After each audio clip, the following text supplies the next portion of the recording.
This is Kate Baconsale. You're listening to Baconsale. It was the tier 1 of times. It was the tier 3 of times. It was the age of Independence Day. It was the age of Rocky IV. It was the pumpkin spice episode. It was the winter episode. It was the season of Les Mis. It was the season of Phantom. Yes. We had 10 things before us. We had 10 days behind us. We were all going direct to Taco Bell. We were all going direct to bathroom etiquette. In short, this tale of two stories is Baconsale.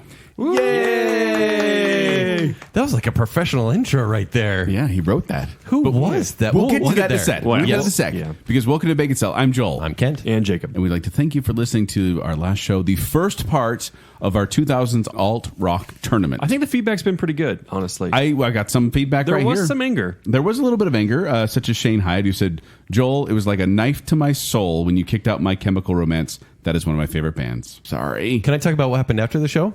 Both Joel and Jacob here said, Arcade Fire is great. We shouldn't have knocked them out of the tournament. And I said, he didn't know I was trolling him, did he? I don't think he did. I was being serious to make you feel better. I'm giving Joel you was dagger trolling eyes you. right now. Also, Becca Garner said, I started sweating when you guys were discussing gorillas versus Arctic monkeys. I'm so glad you made the right choice. You're wrong, Becca, but okay. You're welcome. She's right. She was definitely right. And then also we had... I really surprised Kent with that one. Chidwick on Twitter. He said, I'm not as angry as I expected. Still mad and confused, but pleasantly surprised that some of the bad decisions I expected didn't happen. So, well done, Baconsale, I guess. That's a yet. Thanks, There's always a Chidwick. yet. We can disappoint you soon. Because we will be doing the next part of the show next week. Correct. Where we'll be finishing our bracket, and hope you're playing along at home and filling out the brackets. You can do that at baconsale.com. But that's not what we're talking about today. What are we talking about today, Jacob? Today, honestly, this is a subject that's been a long time coming. It's a really good idea, and I'm glad we're finally getting to it. This is going to be the episode on book to movie adaptations. And we have one very, very favorite guest here. I was thinking about what adjective you were going to use. Where's he going with that one? What? who finally brought this up and said, this is the one I want to do. So, welcome to the show, Drew. Thank you. Happy to be here. Drew Cutler, by the Do we call way. you Drew Yes. Cutler or do we call you Crew Duttler? Crew 'Cause- Duttler. Either way, It Adam, actually, you can call me Drew here. Yeah, Crew. I wanted to say it many times, actually. It's okay. 'Cause, yeah, it's the association. So, Drew, you are an I Am the Listener patron, and this is your show. As a patron, you got to choose, and you decided on this one. Why books to film adaptations? I love books. I spend most of my time when I'm not listening to Baconsale listening to books. I listen to about 80 to 90 books a year. Wow. Awesome. And love seeing movies as well. Do you So, primarily prefer fiction or nonfiction? Like, what's your genre? mostly fiction, science fiction, top, fantasy, and then biography and history. There's some women's literature in there that I like, but mostly You You got to science mix it up a fiction. little Yeah, bit. yeah, go Oh, on. yeah. What does that mean exactly? So like Once Upon a River, which is totally a romance, and it's a really good book. It's one of my favorites of last year. Is it? Oh, yeah? Did you read I it? don't You know. just made that up. Okay. Yeah. Well, I forgot. Drew, why don't you introduce yourself as well indeed. to the group, to the listener out there of who you are, and yeah. I'm a longtime lowercase listener. Been Since when? I Episode before the 2, Pokemon episode, I'm sure. Not but- since the very beginning. Yeah, I know. I think I had to catch up like 3 or 4 episodes. Okay. So, but That's I early. start out really fact checking you guys and commenting on your website. You're one of the original fact That's checkers. I think very you are the original fact checker. Am I? so. Yeah, I think so. Well, and Drew, you and I know each other. We go way back. Oh, yeah. Portugal. We both Yes. served together on our Latter-day Saint missions in Portugal. You guys have a history together, and so when Drew started listening and started That's because engaging of on you. social media, it was because of Joel, and you'd often agree with him. And I didn't realize I fully made it until you started agreeing with me on some shows against Joel, and I was like, okay. I was shocked when I started agreeing with you. I was like, how am I agreeing with Kent? I'm like, he's joined me in the sun. That cycle of cynicism happens to us all. Is that the sun? It's the sun. It's very hot. Maybe an atomic bomb, maybe Yeah. that you're basking in the glow of. But anything else you want to say about yourself, who you are, what you do? I work for the Air Force. I'm an attorney with the National Guard Air Force branch. So We brought I'm an National Guard. attorney onto a category show Yes. to argue with us. Yeah. I'm sorry. I'm not going to argue. Hopefully we agree. Well, I don't think we're just getting We've mad never about got a full episode without arguing. it. It's true. Well, But no, so- we have. We have, Ken. We have gone without arguing. No, we haven't. Yes, we have. No, we haven't. So we have an interesting show today, though, because we're going to do a standard category show, but like we used to back in the old days, we've got a few quiz questions in the middle. But before we get do. into that, We have some questions for Drew. Yeah. I remembered. I had it on my page so I wouldn't forget. I totally forgot. I've prepared. Oh, really? I wrote down all So, my Drew, we have a answers. series of questions for you. Okay. Answer these questions as quickly as possible. Even if you don't have a strong opinion, make a choice. You'll make one of us happy. There's no right or wrong answer, although there is. Are you ready, Drew? Yes. Okay. Question 1. Which is better, Karate Kid 1 or Karate Kid 2? Karate Kid 1. Okay. Which is worse, Star Wars Episode 1 or Star Wars Episode 2? I saw Star Wars Episode 1 on the mission, so So did I. Star Wars Episode 2 is the worst. Yep, that's probably why. That's sinning, but okay. Hey, our mission president let us. Do you rate movies using stars or letter grades? Stars, because I rate This my is books that not way. going Good well. so far. Which is the more America movie, Rocky 4 or Independence Day? Independence Day. This is like a sweep, Ken. Number 5 is Nightmare Before Christmas a Halloween movie or a Christmas movie? Totally a Halloween movie. Okay, Sorry, good. Joel.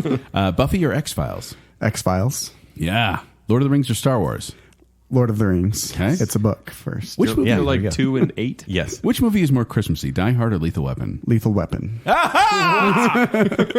This is a good day. Not because, mostly Have you seen because. those Okay, hold on. I thought the Drew? argument was really good on Thank you. on the show. Drew, So, If you yes. haven't listened, go back and listen to that episode. 'cause I he's give some already your compelling friend. arguments. You I don't know. need to try to win Don't him over. worry. I think I'm pretty even here. So So far, not. I counted them up. So, Phantom of the Opera or Les Mis? Les Mis. I'll take it. Again, it's a book first. Labyrinth or Neverending Story? Never-ending story. Nice. Book first. How to Lose a Guy in 10 Days or 10 Things I Hate About You? Book 10 first. things I hate about you. He knows. It did get even. And no, I got one more. Yeah. What? That's the end of the questions. no, but so and I say GIF instead of GIF. No, that's not an official question. question. Oh my gosh, that should be. No, it's not a versus show. Actually, it would start too many wars. Probably would. But Phantom of the Opera was a book too.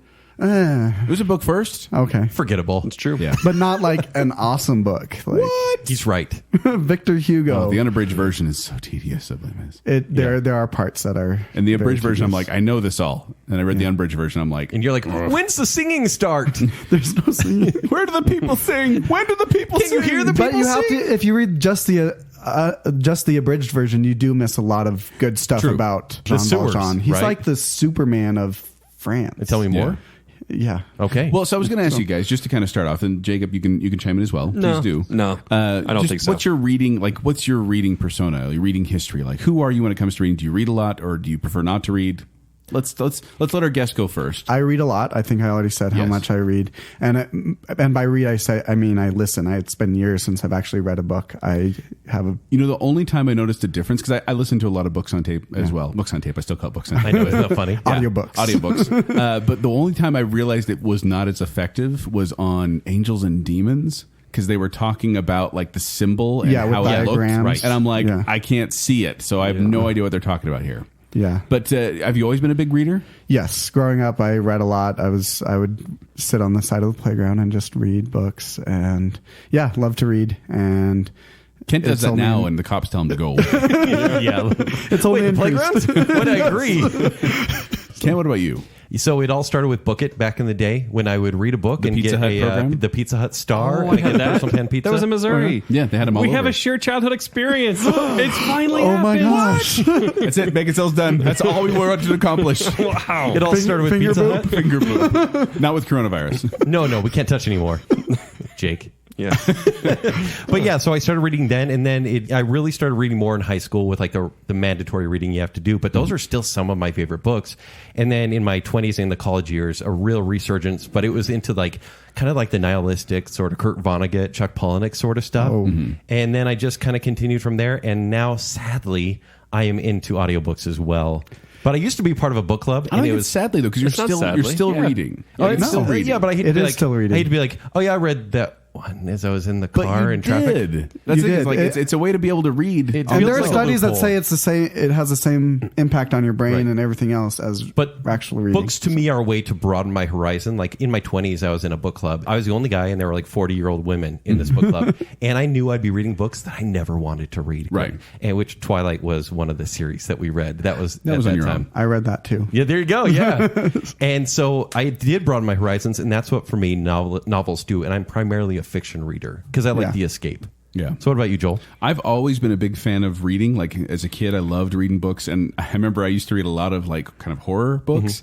And my dad, Like Edgar Allan Poe or what? no, I mean like kid horror, Okay. like Goosebumps type stuff, and horror stories, scary stories to tell in the dark, and things Right. like that. Like all these different novels and mysteries and stuff like that. Yeah, these were great. I remember my dad forced me one time. He's like, you can't check any other Halloween or horror related books out until you read. And it was what was the name of it?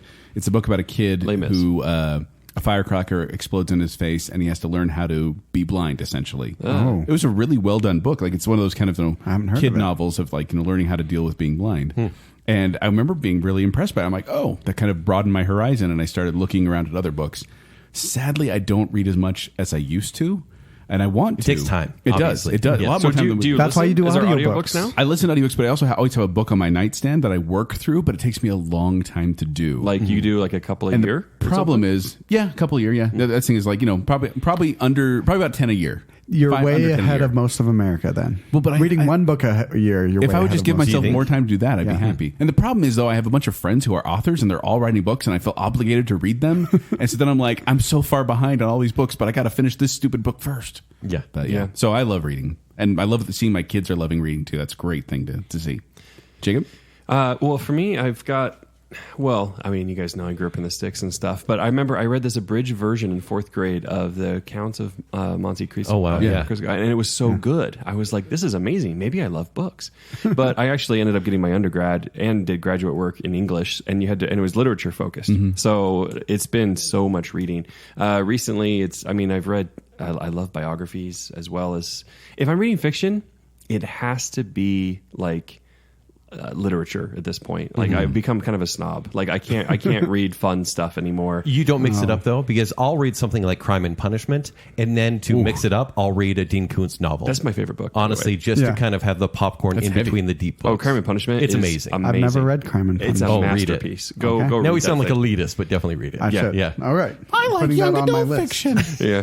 No, we all do. What was the audiobook I totally of agree. Crime and Punishment? One of my favorite things though is getting so That's- caught up in a there's book probably that I can different like versions. see what's going on. Like I love that when my emotions start getting pulled into a book. It's one of my favorite feelings in the world. Oh, it is. It is. Just keep the pages turning. Well, when you get pulled in, Crime and Punishment, for example, not to linger too long on this, it does the opposite. Is it pulls you in and gives you a terrible experience. It changes you because Maybe I it's so won't. bad. Like it's interesting. You're like, holy cow, I have now experienced like terrible things. But what I love about audiobooks is that you have the performance of the reader, which adds a is whole really nother good. level. Can to make or it. break. When I do, It can. There are some books that I just turn off automatically because the reader's bad. See, Audible for me is perfect for like these books that I'm like, oh, I'm never going to read this. Like it's like self-help or inspirational or these Right. like these PhDs that have like, this is my life study. Let me just summarize it for you in a book. And I'm like, oh, this is cool. Yeah. I'm reading one right now called Lifespan.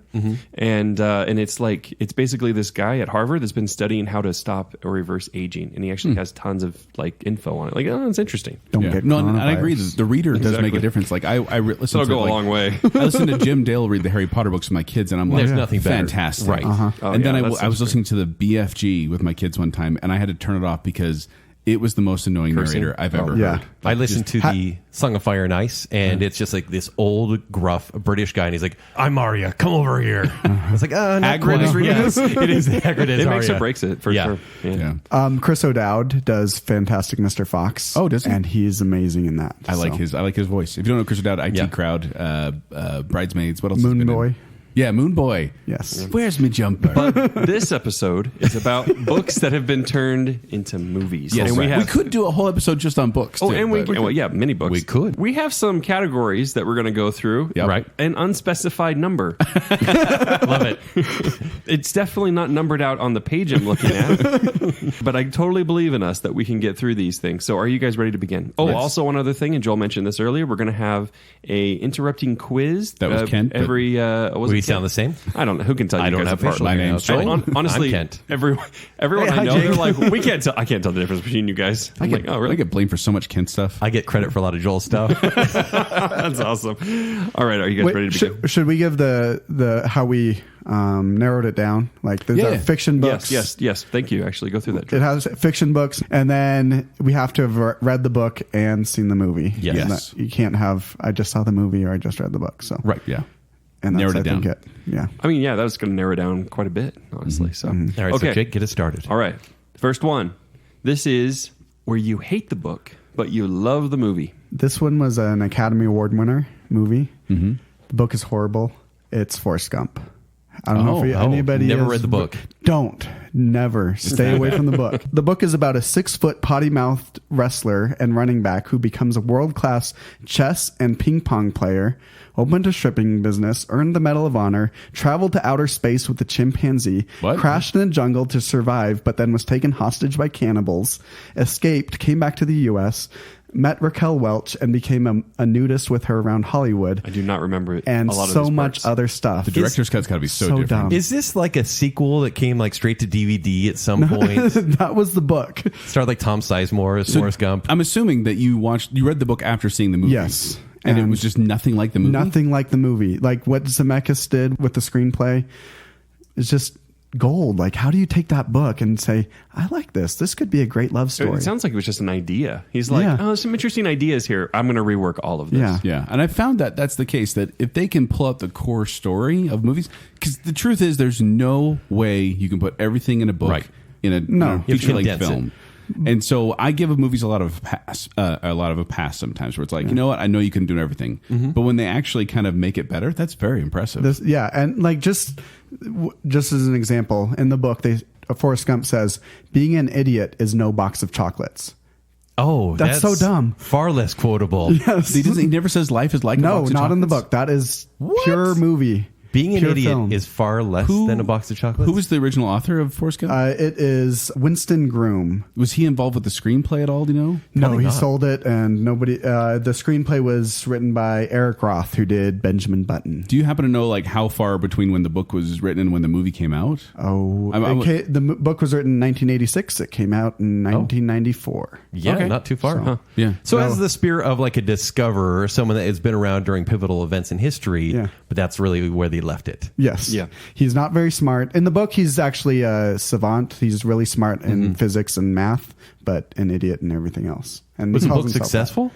Yes. It was on the bestseller list for. Well, what a isn't while. really? You can release Yeah. a book and have it be on. So, It's true. Much love to the Doesn't authors take out a there. lot. All right, How Ken. crazy. So I went with Jaws. Oh, you read Jaws? Yeah, I read Jaws. Jaws is a I've book. read. Yeah. Yes. Oh, it's a good book. Written by Peter- I've only read part of it. I've Yeah. never read the whole thing. You wouldn't like it. I can promise you now you won't like it. No, it's totally different. Yeah, it's written by Peter Benchley in 1974. It's 278 pages. So the book obviously has a large shark in it, and that is the focal point, but I say that almost with an asterisk because in the movie, Jaws, you see things from his point of view. This is a roller coaster ride that Steven Spielberg has crafted into something somehow amazing, even though that movie was almost a disaster. But what he did is he created the first blockbuster ever. Right. The Oh, yeah. book instead focuses, there's shark attacks and about the same amount of people die, but in 300 pages, you get more of these subplots about the characters. So another really loose adaptation. Really loose like because in there's the a movie, shark. In the movie, it's like here's Brody, his wife, 2 sons, and there's a jerk of a mayor and his crewmates, basically. Well, in this one, it's like Brody's wife is having An affair. an affair with Hooper, who is Richard Dreyfuss. Was he trying to find like a nicer word? He was. I was. An affair is a pretty soft word. Okay. It's family friendly. Saying eye relations with Hooper. That sounded worse. Somehow that sounded worse. And, there's a whole subplot about the mayor, who is a jerk in the book too, but he's tied to the mob, and you're like, why would I need this in a shark movie? Yeah, that makes no sense. Also, the way that Quint dies. Spoiler alert for Jaws. Quint dies in the movie because he tells this whole horrifying story. The scariest part about him in the movie, Doll's eyes. yeah, about the sharks attacking the USS Indianapolis, and then he gets eaten by Jaws. In the book, he hits him with the javelin, gets tied up in the rope, and kind of like Captain Ahab, so it is more literature based, but he drowns. And it's like, meh. And then the end of the Jaws book, Jaws is about to eat Brody, and then kind of just Spoiler gives alert. in. He gives in because he is hit by a harpoon and kind of exhausts himself to death. That is the way Jaws dies in the book. There's no die, you son of a gun. There's none of that. to the No explosion. TV. But Peter Benchley did not want the ending that Spielberg did. He's like, that's too much. It's too Hollywood. And Spielberg is like, welcome to Hollywood. Like, this is what This we're going is to what make. we're doing, And so yeah. Peter Benchley got kicked off the set and just has Good. basically hated the project ever since. A lot of authors do. Kind of like with Drew's. It was a bestseller. It just was a really bland book. And I read it, probably 15 years ago. And I was like, okay. And I think there are sequels, but I was like, I'll never care to read any of Jaws his work 2, Jaws again. 3D, No, Jaws for not the Revenge. just 3D, the novel. Yeah. But yeah, so it's pretty lackluster. So mine, it's kind of a cheat, but it was the one that came to mind. I tried not to overthink this because sometimes in these category shows I get in my head and I just kind of overthink it and change it. This time I tried to go with okay, just go with your gut. And so for this one, I actually chose To Kill a Mockingbird. What? Because hate the book? I was forced to read the book in high school. Oh, okay. And it became this thing where I was having to struggle through the chapters. It's a great book. I've since grown to love it. That's why that's why it's a cheat.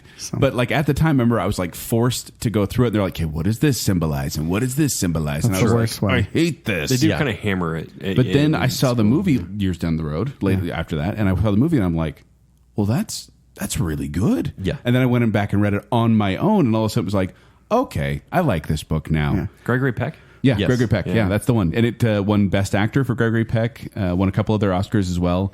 Harper Lee, who wrote the original book back in 1960, and the movie was made in 1962. Wow, that's a quick adaptation. Yeah. Yeah. But the thing that blows my mind about Harper Lee is that this was the only book that she wrote for the longest time. Yeah, it's like a prodigy sort of One thing. and only book. One and only book. She came out later on. They came out with what was the name of it?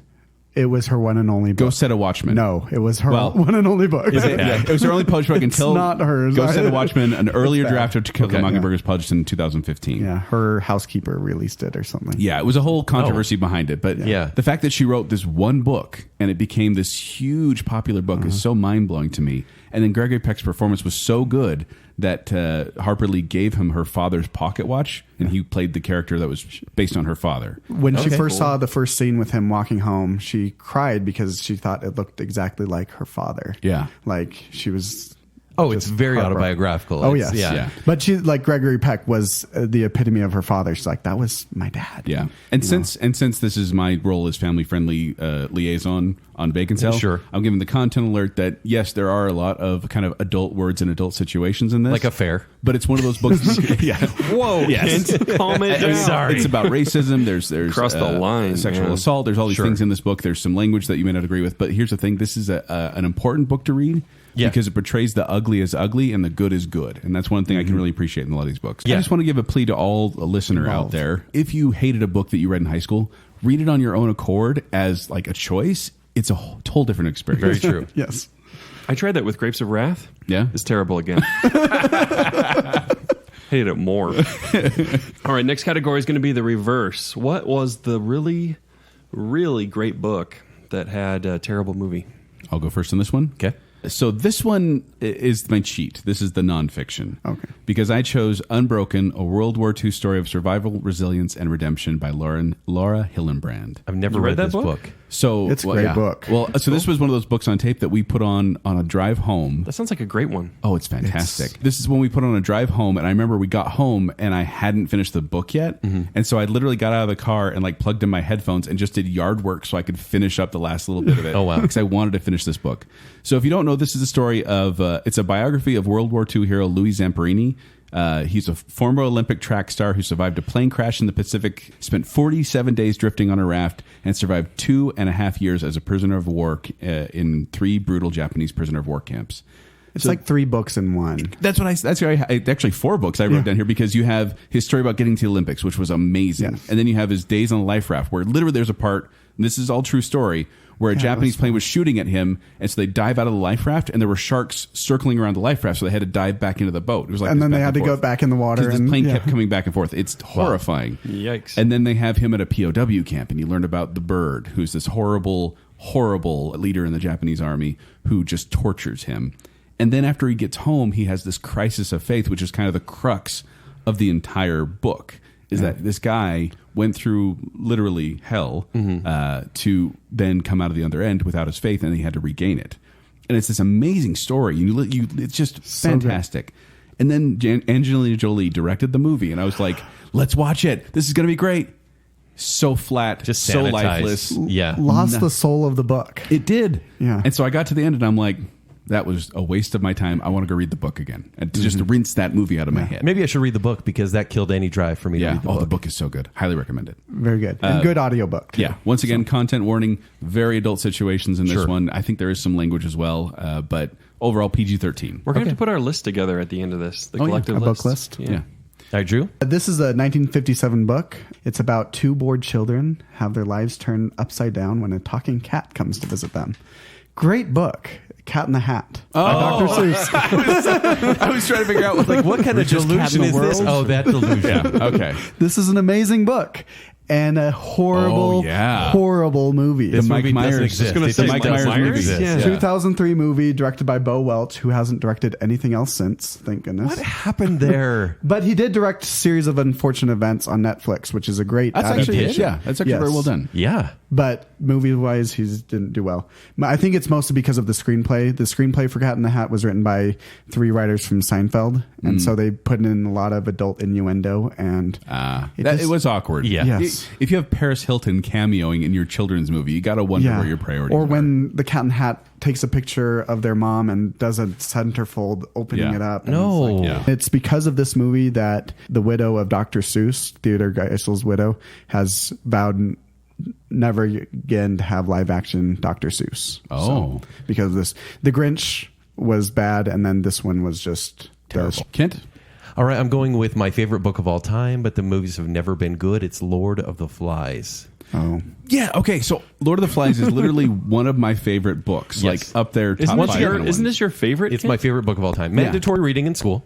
Yeah. And that was one that I actually liked when I read it. Yeah. But that didn't make it on my list because none of the movies, they were all meh for me. Right. I didn't hate them. The one I'm referring to came out in 1990. So the book was released, but William Golding wrote it in 1954, 224 pages. There's a 1963 version, which is okay.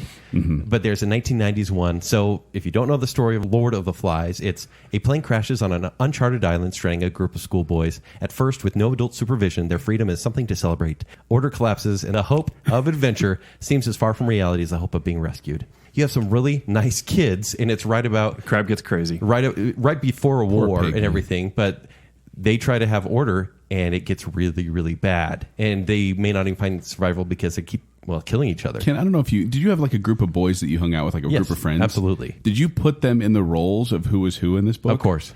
Because I totally have like cemented in my head, each character I have picked out of who it was in my circle of friends. Well, you know what's Were funny you is Piggy? No, thank goodness. I was always Ralph. I would think I'm a Jack now, truthfully. Really? Yeah. You're the Jack of Baconsale? I would say I'm the Jack of Baconsale. Or maybe Jake. I don't remember the characters' names Jake's the anymore. It's piggy. been too long. But no, it's interesting. So the 1990 I'm movie- not Hold on, know. I have the conch. Let me speak. Oh, here's the well played. You better I'm not watch gonna- it. We're going So all in sorts of the levels of movie, geek here. they moved like the time frame. So they move it to the 80s, and they're all American kids, not British choir boys. They're all about to go to military academy. So you're not all that surprised when the turn of evil happens with these kids. Because the military's evil. You know we have a guy with the Air Force in the room, right? Ken? Well, they're just more aggressive, like, naturally. He's talking about the Army, Air Force. Yeah, there you go. But they talk about Alf, the Russians in this movie, and it's just the acting is really bad as well. And you read this book and you're like, there's so much symbolism, or at least I think there is. And it just works in such a short, tight book about survival. And I love it, but the movies are... I know a lot of people who hate this book, though. Like when I say it's one of my favorite books, people are like, really? Oh, it's so just... It's probably because they were forced to read it in junior It's high. true. Maybe, It's true. maybe. Yeah. It is an uncomfortable book, though. Oh, it is. It's not a happy book. Yeah. I mean, kids are getting killed. So Yeah. Bacon All right. All right. Next category. This is the book that you wish they had never made into a movie. I had so many choices on this one, but I had to pick one. Like, seriously, That I is could how do it works. Five. That There are is so literally many. how it works. The Dark Tower is my choice. Oh, yeah. yeah. You were so disappointed in that movie. It'd be better Yeah. if they hadn't done it at all. And that's kind of Yeah. what I look at this category as what can kill a legacy. Yeah. And if I'm talking to people about Stephen King, which I've read most of his books at this point, and yes, I'll admit in this show and many others that his ending, like I would like to do a Stephen King show, but most of his endings are terrible. And I think are. even he has admitted that. The Dark Tower is one of these series where he wanted to write Lord of the Rings. And he said, how can I write this in a very Stephen King way? Obviously, drugs were a little involved at this point. But in 1982, he wrote The Gunslinger. And it's such a simple story about, it's Roland of Gilead, and he is chasing the man in black.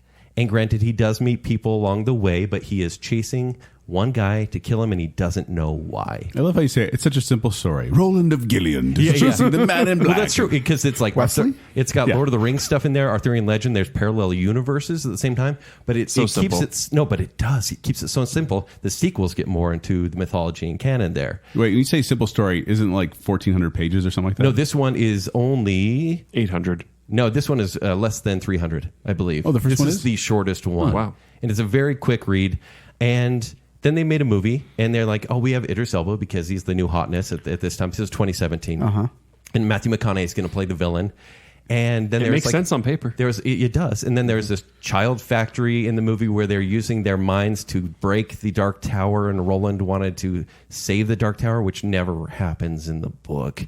And there's this character of Jake, who you see it from his perspective. It should work, but it didn't. And in fact, if I said, you should read the 7 Dark Tower books, which get up to about 1,000 pages on some of them, people say, I saw the movie, I'll never read that. And it kind of breaks my heart. It's a 90-minute movie, and there's so much to explain. If they really should have gone a TV show, like a TV series that would have been good. this. That would have been good. But Most they jumped books the would be gun. better TV series. I totally agree. Well, because it's the longer story to tell.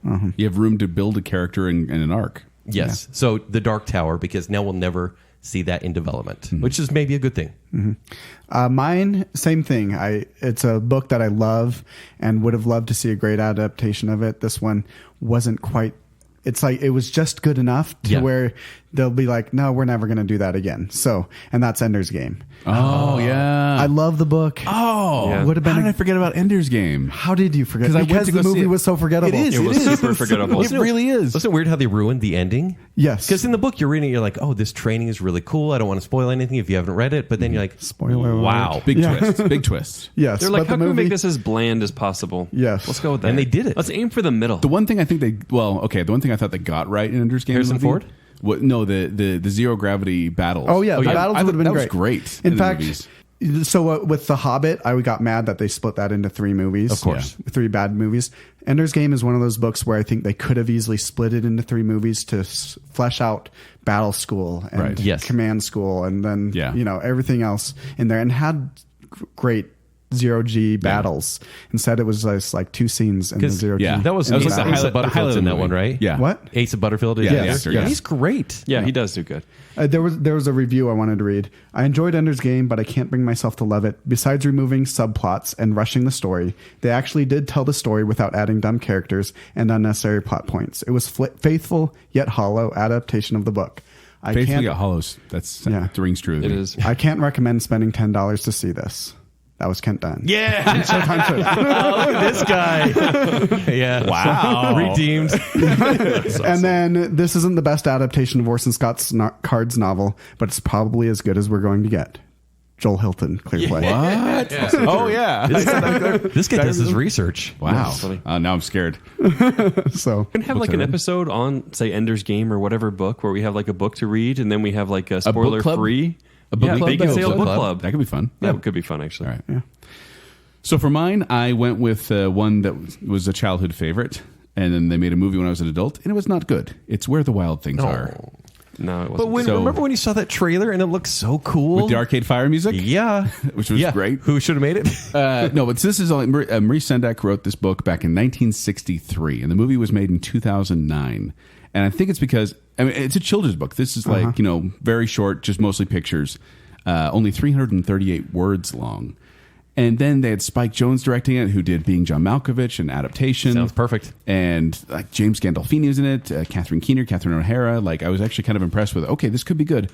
And then I watched it, and it really was one of those movies where Kind of had a weird feeling too, didn't it? they put so much filler in it stretched. that it was bland. It was bland and lifeless. Whereas in the book, it's this kid who gets angry and has this whole imaginary adventure in his room, and it's like, did this really happen? Did it not? And as a kid, that's like fantasy come to reality is awesome, Right. And in the movie, it was like seeing how the sausage was made, and you're like, this isn't as fun as I thought it was going to be. So I'm going to stay silent here. you like the You movie? know the movie? I do. And Yeah. it might be a...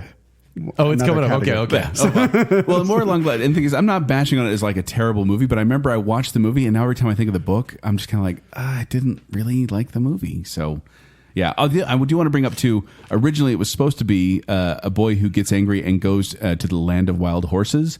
But then Sendak realized he didn't know how to draw horses, and so he changed it to wild things, this generic term. I'm happy about that. And he based their shapes on his relatives. And named them after his relatives, Yeah, too. named after his relatives. Wow. I'm worried about his relatives. Messed up. Well, because he said he observed as a kid, he observed his relatives being like large and have crazy faces and wild eyes, blood-stained eyes, he says, and big yellow teeth. He pinched his cheeks until they were red. All right, so this is the pitch category. This Yes. is the book This that counts you for one want- of Kent's. It does not. This is a freebie. This is the book that has not yet been made into a movie, but you really want it to happen. We're going to start with Drew. This book is a Theft of Swords by Michael Sullivan.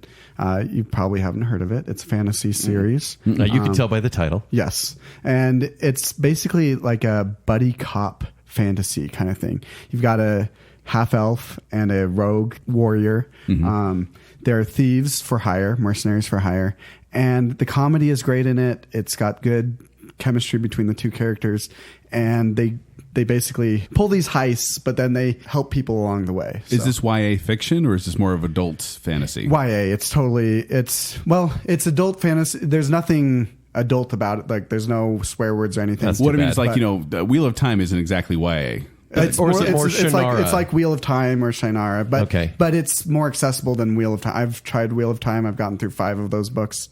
Oh, This you is can never better. make it past. I can't make it past the 5th book. Yeah. And I want to because Brandon Sanderson wrote the last book in the series, and I like Brandon Sanderson.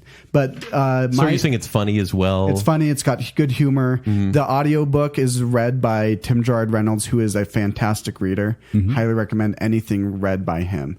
So if you're trying to figure out what to listen to next on Audible, search Tim Gerard Reynolds. You'll be All right, this is obviously a surprised. big genre right now. Right. Yeah. So who would you have direct this? Maybe Yeah. star in it? So I said Ron Howard just because he did well with Solo. You know, I'm not thinking of anybody to do anything too artistic or anything. But And Willow. Yeah. Oh yeah, Willow. was Willow, great. yeah. So for the actors, they're middle-aged thieves. You know, so they got to be older. And I'm thinking Tom Hiddleston Okay. and Hemsworth. You know, bring back Oh. Asgard. All right. But as you know, But in Tom different Hiddleston characters. as the half elf. Does that fit their personalities where they're kind of one is more, One's roguish. Yes. Yeah. Yeah. one is Totally. sinister? So mine, I would be amiss. I would be remiss if I did not give a shout out to my friend Brandon Mole. And so I'm going to pitch Fablehaven. Good Why book. hasn't this Good been a series. movie? I don't know. Well, I'll tell you why. Because Did YA you sell the rights adaptations to are it? That's what I was terrible going right to say. now. So here's the thing. It's true. I Straight wouldn't do up. it right now. Yeah. Fablehaven, if you haven't read it, it's a fantastic series of books, 5 books, really well done. And every time I see like a Spiderwick Chronicles or a Bridge to Terabithia, and it's all these kind of lackluster. These have all died. Yeah, and it's all like they try to Like, do these they flopped. series, and then it's like, oh, it doesn't go anywhere, and it's dead. And I was every time I see them, I think Fablehaven would be so much better. So the synopsis Is it of worse Fablehaven, for the book when that happens? I think it is. probably. I would think so. But, Like Legacy The is Artemis Fowl, the new Disney Yeah, movie, I like looks that. terrible. I don't like the book. So the synopsis of Fablehaven: two But siblings, I'm in the minority on that two one. siblings visit their grandparents, who, unbeknownst to their family, are the owners of a nature preserve for magical creatures. So it's kind of this world of magic is existing within our world, but you can't see it unless you do certain things, and then you can kind of get your eyes open to the world, the fantasy world. Okay. And the thing I really like about this is it's not just a fluffy fantasy novel. The characters in there you care about. There are consequences for actions. It's not everything's going to be okay. Like bad stuff happens, and they have to pay the consequences for it. To direct this one, I picked Guillermo del Toro. Perfect. Because I think he walks that fine line up between fantastical whimsy and dark and scary. It's a good choice. And I think this Fablehaven, especially in the later books, definitely gets into that. And he was meant to do The Hobbit originally. And Yeah. should have. Was he? Yeah. Yes. But this Should is have, one right? where Yes. I also chose finding. Okay, so Seth and Kendra, the two main kids who are involved, they're like 13 and 11. And finding 13 and 11-year-old actors that I like their reputation tough. was difficult. They've got to be newbies. But I ended up going with Roman Griffin Davis from Jojo Rabbit That's what I as thought, yeah. Seth. And then McKenna Grace, she's young Theodora in Haunting of Hill House. Yeah, she's really good. Yeah, so I think she'd be good. But then as Grandpa Sorensen, I picked J.K. Stimmons. And Grandma Sorensen, I picked Elizabeth Perkins. She's from Big and Yeah. Miracle on 34th Street. She's the grandma.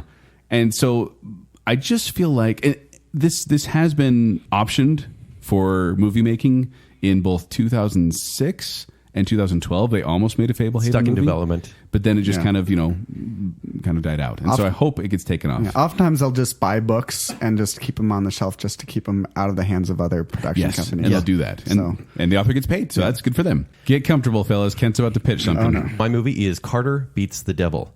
This movie came out in 2001. It was written by Glenn David Gold. 576 pages, so get That's a ready. big book. You say the Wow. movie that came out? The book. Ah. That should become a movie. He did So- say movie though. Yeah, I thought so. All right, so it's a movie. We were going to let It's us already know. a movie. I don't think you understand how this works. So the plot is The 1920s was a golden age for stage magic, and Charles Carter is an American stage magician at the height of his fame and powers. At the climax of his latest touring stage show, Carter invites the United States President Warren G. Harding on stage to take part in his act. In front of an amazed audience, Carter proceeds to chop the president into pieces, cut off his head, and feed him to a lion before restoring him to health.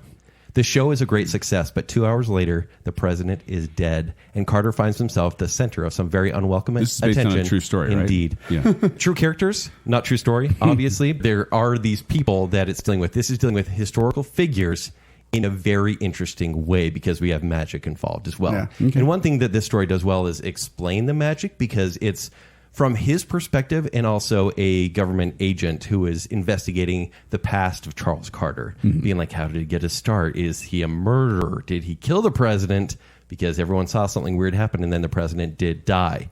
But the adventure, and this is an adventure book, Carter the Great is what he's called. He meets Philo T. Farnsworth, Harry Houdini, the Marx Brothers, obviously the president, and then he has a couple love interests throughout the story as well. It's like Forrest Gump for his time. Yeah, I was just about to say kind of, but he's like evading this government agent and trying to, at the same time, find how the president actually died. It's so interesting.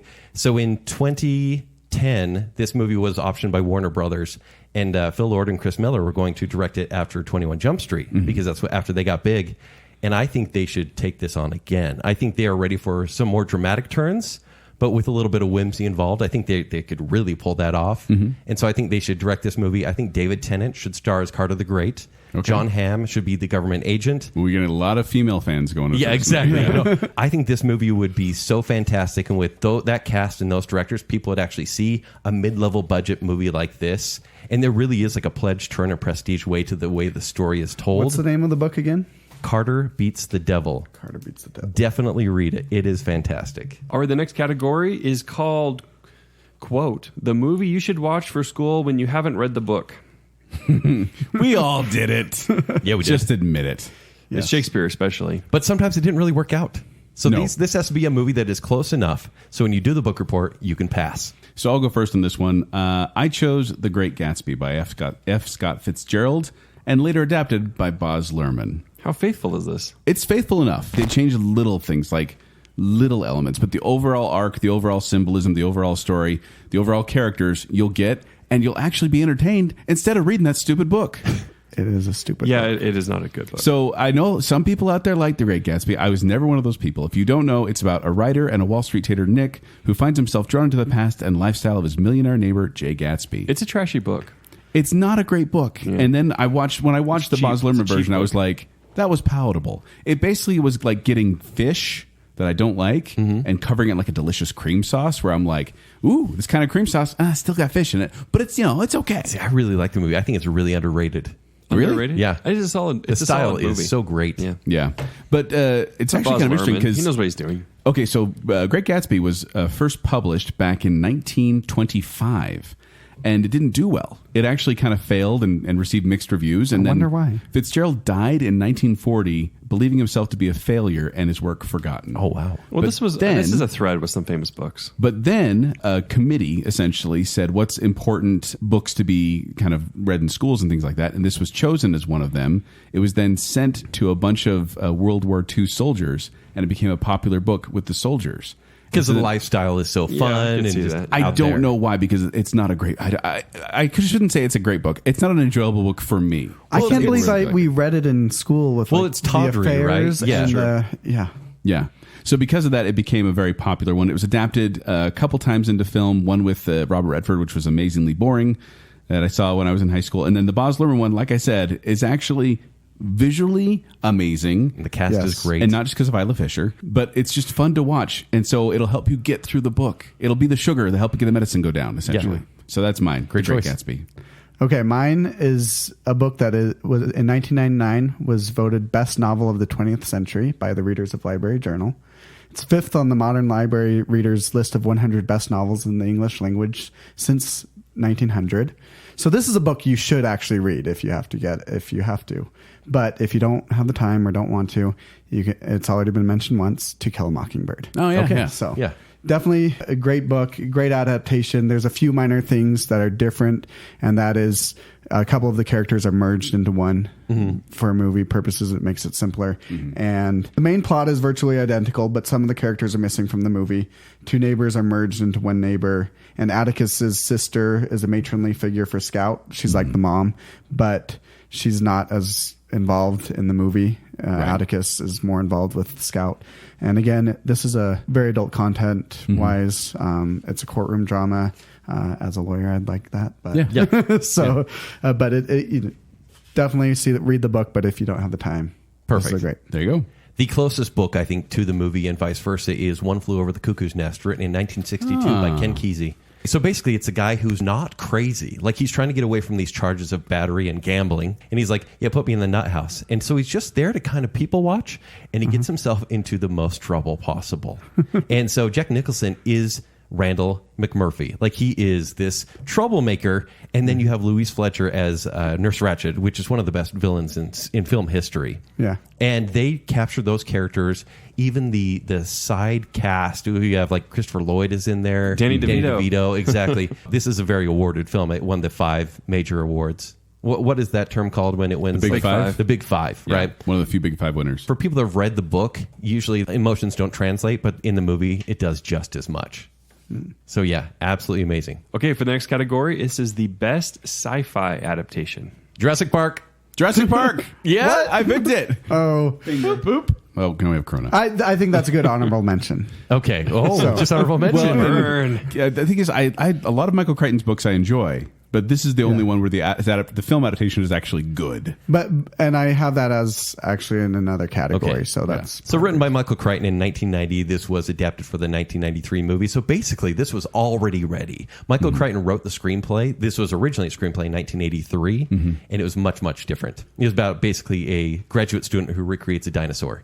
Yeah. And then he's like, oh, we'll add some more science into it and make it more of a theme park. What else did Michael Crichton had another one that he adapted Everything for. in the 90s. he has and the so Lost much World. that are What so was bad. He had a breakaway, Yes. though, that was a good one. Because there was another good one. It was the virus one. Andromeda Strain? Andromeda but Strain. the adaptation was terrible. Adaptation was horrible. Was it? Yeah. Or he was also it Contagion? Is He it did. Contagion? He did the screenplay for Westworld too. If you Yes. remember that. Yeah. He did the. He didn't write the book for it. Well, He's like the Dan Brown of the 80s and 90s. yes. Oh, yeah. That's fair to It's say. like you just read it and it's like pulp fun. So they took elements from the book Jurassic Park. The main story is the main story. Yeah. But they changed certain elements. Like, I'm going to spoil a little bit here, Ken. I hope you're okay with that. Jurassic Park, please don't. Well, because in the book, I'm do. spoiling the book. Because at the end of the book, Richard Hammond actually dies. The guy who creates Jurassic Park. Right. He falls down a hill and a bunch of compies come and eat him. Little dinosaurs. They didn't have come the and eat him. compies very much There in were, the movie. no, but the compies were in Lost World, I think it Yes. was. They actually took pieces of the book and put them in the later movies, which I thought was interesting. Like number 3 includes the river chase, which is in the book. Right. And just different things like that. I enjoyed seeing kind of the pieces come together in The one book book. goes a little bit too long.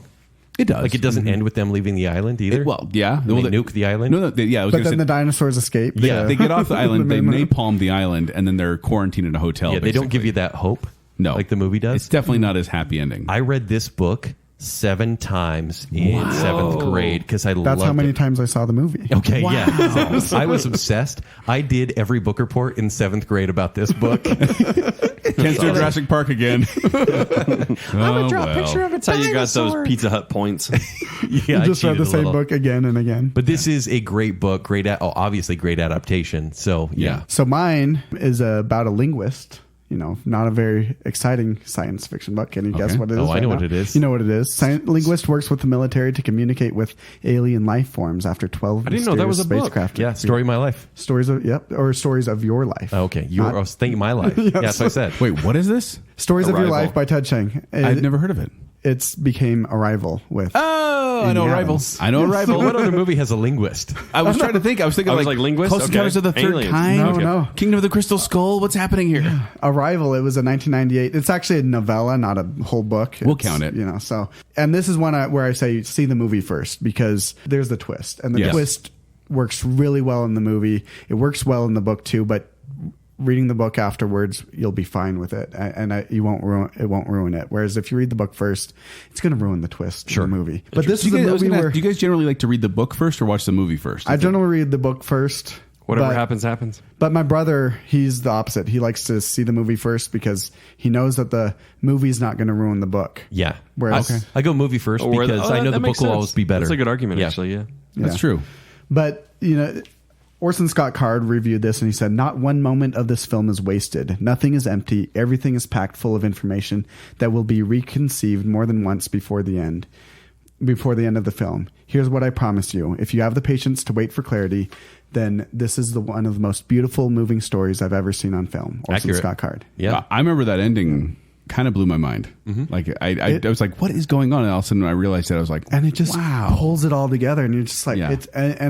that's why this is the best sci-fi adaptation. Like, and when you read the book afterwards, you'll be like, how did they do that in a movie form? And Yeah. it's just amazing. Yeah. Did Amy Adams capture the character?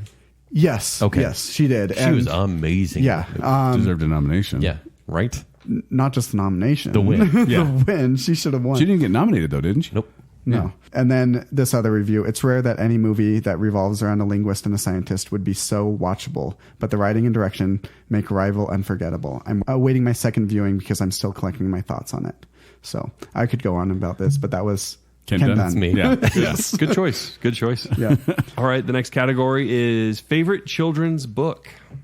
Now, when we said this, we said it had to be like a children's book, not like a young adult. This is No, like, yeah, like picture something, book, you, picture something book. you read to your Yeah. kid at you can bedtime. read in one sitting, Yeah. kind of stuff One like sitting. that. So I chose the Silmarillion. And The sequel to Lord of the Rings, in case anybody doesn't know that. You guys have already mentioned it, or Joel has. It's Yeah. Where the Wild Things Are. I kind of guessed it was going to pop Yeah. up there. Yeah.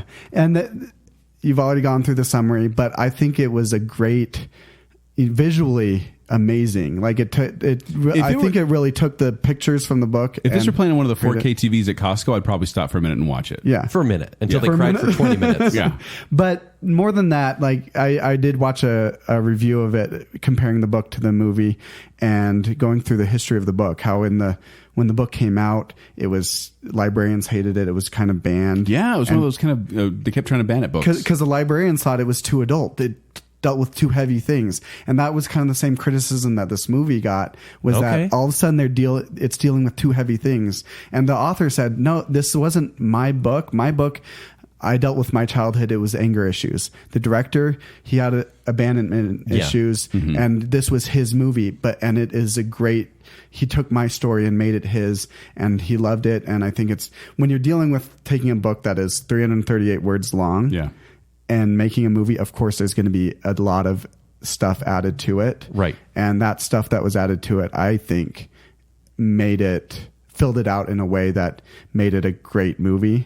But that not like Cat in the Hat, where they just Right. Oh, yeah. totally Oh, it's not that ruined bad it. at all. No. So, and I guess it has some good soundtrack. You mentioned It does on have the a good last soundtrack, yes. so, Karen O worked on Yep. that soundtrack yeah, too. Karen O. That's Yeah. what you said in the last episode. Yeah, I may give it another rewatch. Okay. We'll see. Give it a try. We'll see if my kids will like it. All right. Maybe not. I'm going to go with How the Grinch Stole Christmas.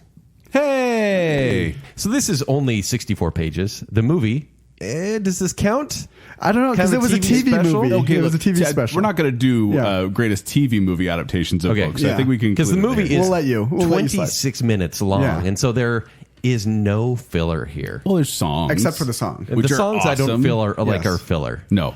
And the animation it brings the whole world together, and it's so tight. In fact, if you watch this movie, you don't really need to read the book because it's kind of like an audiobook. Yeah. Like you get the whole Boris presentation Karloff's right doing there. the whole Exactly. thing. And yeah, everyone should know the story by now, but this one, it was written by Theodore Geisel in 1957. Call him by his Dr. Seuss name. He didn't Call him by his Dr. Seuss name. Yes, it's Dr. Seuss. It's his He got Dr. his- Seuss name. He got a Dr. doctorate Seuss. in Seussing. Yes. But yeah, this is an absolutely fantastic. It's a tradition. Some would say it's better than Rudolph the Red-Nosed Reindeer. For the I would say holidays. that. Don't Yeah. be crazy. So that's my choice. That's a great choice. And actually, it's funny too because like the original Grinch, if I remember right, he was black and white. So there was no. They had he wasn't no idea color. for what he wasn't color he green. was. Yes. And then when they did, was it the special or was it the later book? But they decided like kind of just let's do green. Yeah. So now he's like the Green Grinch. And it may have been adapted in 2000, 2018, but don't worry about it. And it was never adapted. Nope. then. Exactly. Nope. Yep. Just That's the not- 26 minute one. Those don't exist. Yeah. So, Mine is actually kind of a hipster pick. I'm going to throw out there. It's Cloudy with a Chance of Meatballs. Great choice. So this was a children's book written back in 1978, only 32 pages long, and it's That long different from the movie because the book is about this grandfather who's telling his children a story about the town of Chew and Swallow, is what it's called. And it's just a thing where this land of Chew and Swallow, this island of Chew and Swallow, just the weather happens and food just rains down. And so that's basically the story. No science experiments. No, I don't feel like this is okay. hipster. This It's is all- that's a great Well, movie. just that It made a lot of money too. The movie's good, but like a lot of people don't know there was a book actually based on it. Oh, really? And so the book is just kind of like the grandpa telling the story, and just things go bad, and then people leave off the island, and that's the end of it. And then, so I never knew about it until I saw the movie, and I absolutely, this is one of my 5-star movies. I love Cloudy Chance Meatballs because it's Phil Lord and Christopher Miller again. Yeah. And it's just, the humor is just sharp. Bill Hader, it's fantastic as Flint Lockwood. You got Anna Faris, you've got Neil Patrick Harris, Bruce Campbell, Andy Samberg, Mr. T. And it's just this whole cast of great voice actors doing this funny movie about this scientist who creates a machine that converts, and the science is, about as reliable as Jurassic Park's. Sure. But it's about a machine that converts water to food, and then just the town gets food raining on it, and people can request things. It's hilarious. It's and I absolutely enjoyable, love yeah. it. So I recommend watching I recommend watching Cloudy Chance Meatballs and reading the book as well. All right, guys, I'm going to interrupt you right here because I think it's time to take away the quiz. Woo! All You need right. buzzers? Yes. Yes. Ooh. I got one. I got one. All right, let's hear him. Book it. I'm reading the book. That's so long. He always does. the book. Book. Don't you ever interrupt me when I'm reading the book. Why it sounds so that cool? from something? From Julian Smith. No? Look it up. Julian Smith, I'm reading a book. It's a great little song. Popular on YouTube in like 2006. Oh, okay. He was great back then. Has nothing to do with books. YouTube was ruined so books. great in 2006. It's a song about reading books. All right. So wait, guys what ready? are you doing? So, I'm reading the book. Book it. all right. So these are not multiple choice. If you know it, you know it. If you don't, you don't. And then we move on. Okay? Do we wait until the question is done to buzz in? I can wait. No, I don't need you to wait. I'm I gonna don't. wait. I don't mind that. Joel, I'm gonna wait. It's You only. gonna wait? It's only Joel that minds that. Also, Drew, I would just you think mind it's bad for keeping the score here. Jacob, Oh, I think yeah, it's I bad can for the keep listener that they don't get to hear the question if we jump in, and then they're like, "What are they answering? I don't even know, and I don't care." This is a good point. But if you guys figure it out before it's over, it's kind of fun too. And then I'll finish the question. First question. Nice Guys might finish last, but the movie based on the book Queen Bees and I'm reading the book. You didn't. Joel, let you have it to wait finish. till it's finished. That's not the end of the question? Okay. I'm just kidding. You can guess. Well, you can finish the question. No. I don't want to know that part. It's Mean Girls. That's correct. Jump All the right. gun. Second Sorry, question. I got really excited because I knew it. This Christmas movie is based on the book Nothing Lasts Forever. I'm reading the book. Joel. Die Hard. Correct. Wow. Good job. That was on Cinefix. Nothing lasts forever. YouTube for the win. YouTube is winning. All right. But he got it because it was a Christmas movie. Yeah. Thank How you. did- Oh, I never said it wasn't a Christmas movie. I just said the weapon's more Christmassy. Nah. All right, next. The movie title, this book adaptation, was saved by cutting out the words Rita Hayworth and... I'm reading the book. Wait, Joel. we need the title of it. the movie? It's The Shawshank Redemption. Yeah. That's correct. It is. Yeah. It was Rita Hayworth in The Shawshank Redemption. Yep. Yeah, Rita You're Hayworth killing me. and, Just and Shawshank Redemption. Not Yeah. the and covering the hole in the title of the word the... yeah. Okay, Yeah. interesting. All right, next question. The stories from the book In God We Trust, All Others Pay Cash by Gene Shepard were adapted into 2 films. What are they? Or you can just name one. Since you, Yeah, if there's a silence, you get one, you get a point. It's almost at the top of my head, but I can't think of anything. Can we get a hint? Fudge. Oh, I'm reading the book. I can't count. I can have one. Joel, It's a Christmas story. that's correct. Give him a full point. 'cause Come Ken on. still didn't know you what got it the was. same hint, Kent. An Italian book titled The Darkness and the Honey is about a blind man and was turned into what movie? What year did it come out? This would have been the 80s, Yeah. maybe early 90s. Book it. Scent of a Woman. That's Yes. correct. Is it really? What? First one. How did you get that? I was like blind man movies. There we go. I was thinking like that one. What's the one with the blind man they bring into the house? Oh, don't breathe. That's what I was thinking of. Don't breathe. Yeah, I was funny. like, I don't think you'd choose that one. The book Who Goes There was adapted into this I'm extraterrestrial reading the book. Joel. This is The Thing from another planet. The Thing, the remake of The Thing, and We got it. All right, next one. Clueless is based on which Jane Book it. Austen? Emma. Hint. Correct. you didn't let him You should have finish. got that Kent. one. Well, I'm just playing your game. But every time- I've waited at the end ever since that first one. Ever since the first one. All right, and we're going to do 3 more. What was the title of the first James Bond novel? Oh, I actually knew this Come one. on, guys. Kent. You should know this. Casino Royale. Correct. my mind was like all of a sudden Because thinking it of just movies. goes through, yeah. Yeah. The book Eaters of the Dead was not the original title of Jurassic Park, but it was the original title of this Antonio Book Banderas it. film. You didn't wait until it was over, Kenneth. Did you hear the end of that Kent. question? The 13th Warrior. Correct, except there's no "the," maybe. It is just Sorry. Incorrect. Take away 3 points from Kent. Oh, man. All right, that's I'm it glad for the you got quiz that for one. now. Yeah. Good work. And we'll finish that off in a little bit. We're going to move from the best children's book adaptation to our favorite juvenile Go a fiction little up in book. age. No, this shouldn't be any surprise. When it said favorite juvenile fiction book, I was like, I already got my answer. It said made into a movie. I'm like, still the same answer. Oh, it's not about age. It's actually just really juvenile yeah. books. Yeah. No, it's Harry Potter. I had to choose that. The first one? I chose Harry Potter and the Philosopher's Stone in the Chamber of Secrets with the Prisoner of Azkaban near the Goblet of Fire through the Order of Phoenix, featuring the Half-Blood Prince and the Deathly Hallows. Remember that book? It's about it's about 4,000. sounds crazy. It's about 4,224 pages. Pick your Wow. favorite. Pick your favorite. Go. Well, we already said a Prisoner of Azkaban. It's my Prisoner of favorite. Azkaban. That's also my choice. If you Number haven't 3. seen it, it was. that's I what you mean, chose? if you haven't read the books, boy finds out he's a wizard, and it's awesome. Written by J.K. It's actually Rowling. a synopsis on the Yes. back. And this is one where the movies. This is one of the few times where I feel like, and don't get me wrong, I do like the books more than the movies, but the movies did a good job. They finished the way it should. I feel like the movies really follow the trajectory really well of the books because the first 2 books are very simple and Yeah. not all that deep. No. And the first 2 movies feel the same way. And then all of a sudden, with They Prisoner mature. of Azkaban, it matures and so do the films. Yeah. And so I think their hair that gets is- longer in 4. That is the jumping off point where it becomes quality. Well, it's because J.K. Rowling also worked very closely with the screenwriters, and she would say like because the movie they started making movies Kind of before like the books were Fantastic done, Beasts, where she wrote Yeah. the screenplay. but they started making the movies before the books were done, and she would say like, don't put this in your movie because of something that's going to happen later on in the books. Oh, that's great. The books have sold more than 500 million copies worldwide. It's the best-selling book series in history, beating Goosebumps as number 2. What? Perry Mason as number 3. What? Berenstain Bears is number 4, and Choose Your Own Adventure is number 5. Wow. Those are the best-selling series. The last 4 books consecutively set records as the fastest-selling books in history. The final installment selling roughly 11 million copies within 24 hours of its release. Yikes. I just wish some publisher had told her no on some things in her later books. They just got so long with just a bunch of filler. Order of the Phoenix, definitely the longest one at 766 Yeah. pages in the UK version, 870 pages in the US Like version. the whole spew. Yeah, and she kind of turned organization. into Lost a little bit, where she Yeah. left a lot of clues and never really answered them all Exactly. Hey, that well. but this was 6 of the 8 films were nominated for a total of 12 Academy Awards. Guess how many it won? Zero. Never has won an The Academy movies were all Award. good, but never great. Yeah. Yeah. Well, that's the thing. Is like I think the movies were, But at were least they have really the prequels. fun. But I, That's Yeah, and I liked how they exactly. Yeah. got So, the thank kids at the right age, and they Yes. kept filming them. and they stayed like the kids stayed like relevant in the movie. Yes. This is also one of the series I feel like that never putters out. Like it gives you a finish that you wanted both in the film and the book. You get the ending that you were hoping for. Whereas a lot of these other ones in the series, it kind of putters out or has a terrible ending. It should have been a lot bigger, a lot No, hevier. it Yeah, worked. for the series. It worked. It chickened out. It for absolutely sure. worked. All right, Drew, so we both agreed there. What about you? Mine That is was yours too? Yeah, Prisoner of Azkaban. Mine is about a boy who is wrongfully sent to a brutal camp where the camp warden and her staff force the children in their care to mysteriously dig holes all day long in the desert.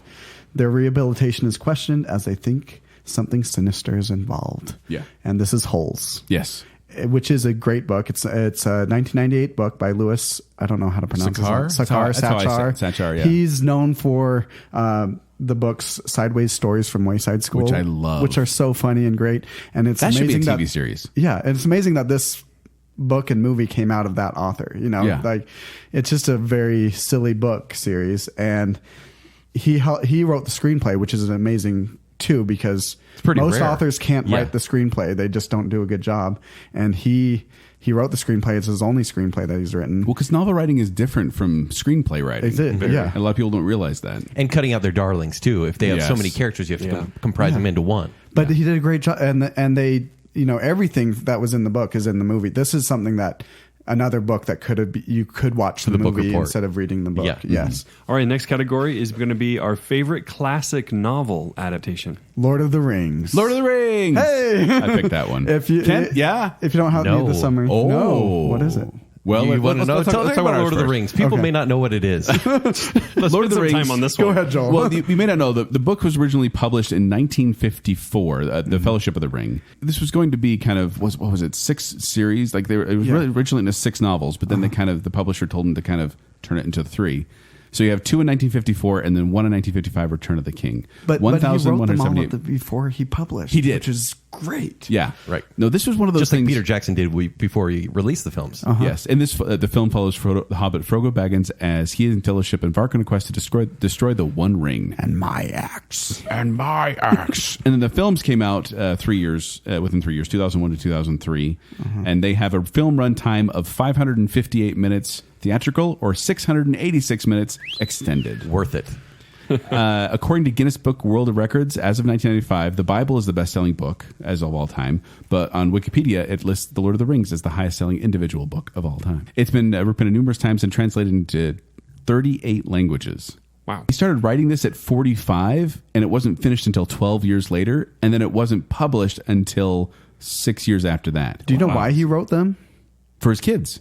Well, that and him and C.S. Lewis were friends, and they wanted to have this mythology that was English. Yeah. You know, all the other mythology like Camelot, everything comes from France. Right. And like they wanted something that was just English, Yeah. British. Well, a lot of this is succeeded. taken from middle-aged literature, right? Uh-huh. From and England, it has become Well, and I have a confession to Dungeons make. and Dragons based on it. I am reading this currently for the first Oh, time. really? Really? What book Yeah. are you on right now? I'm still in Fellowship. Like I said, I'm very slow in my reading.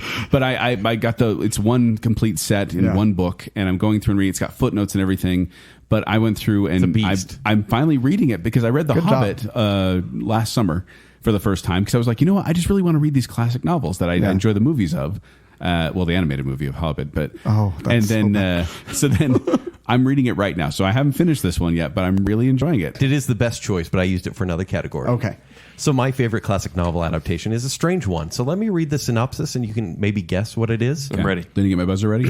A modern man is mistakenly sent back to medieval times and must use his technological knowledge to help Arthur's army to beat a seemingly insurmountable army. Army of Darkness? Army of the Darkness. kid who would be killed. No. Wait.